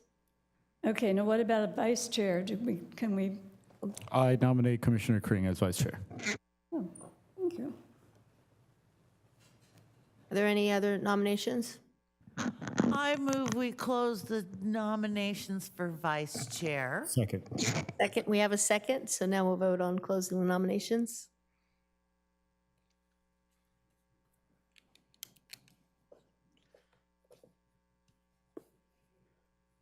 Six yes vote, the motion carries.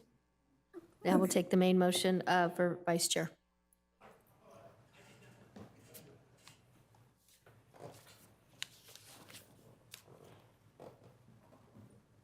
Six yes vote, the motion carries. Well, congratulations, Christopher. Commissioner Walker, I will hand you the gavel, but probably should stay in the middle. I think you can keep it for right now. Yes. Well, with that, I will adjourn, no, commission updates. And Scott has left us. He doesn't have any, you have nothing tonight. Well, in that case, I will adjourn the meeting at 8:35 on the button.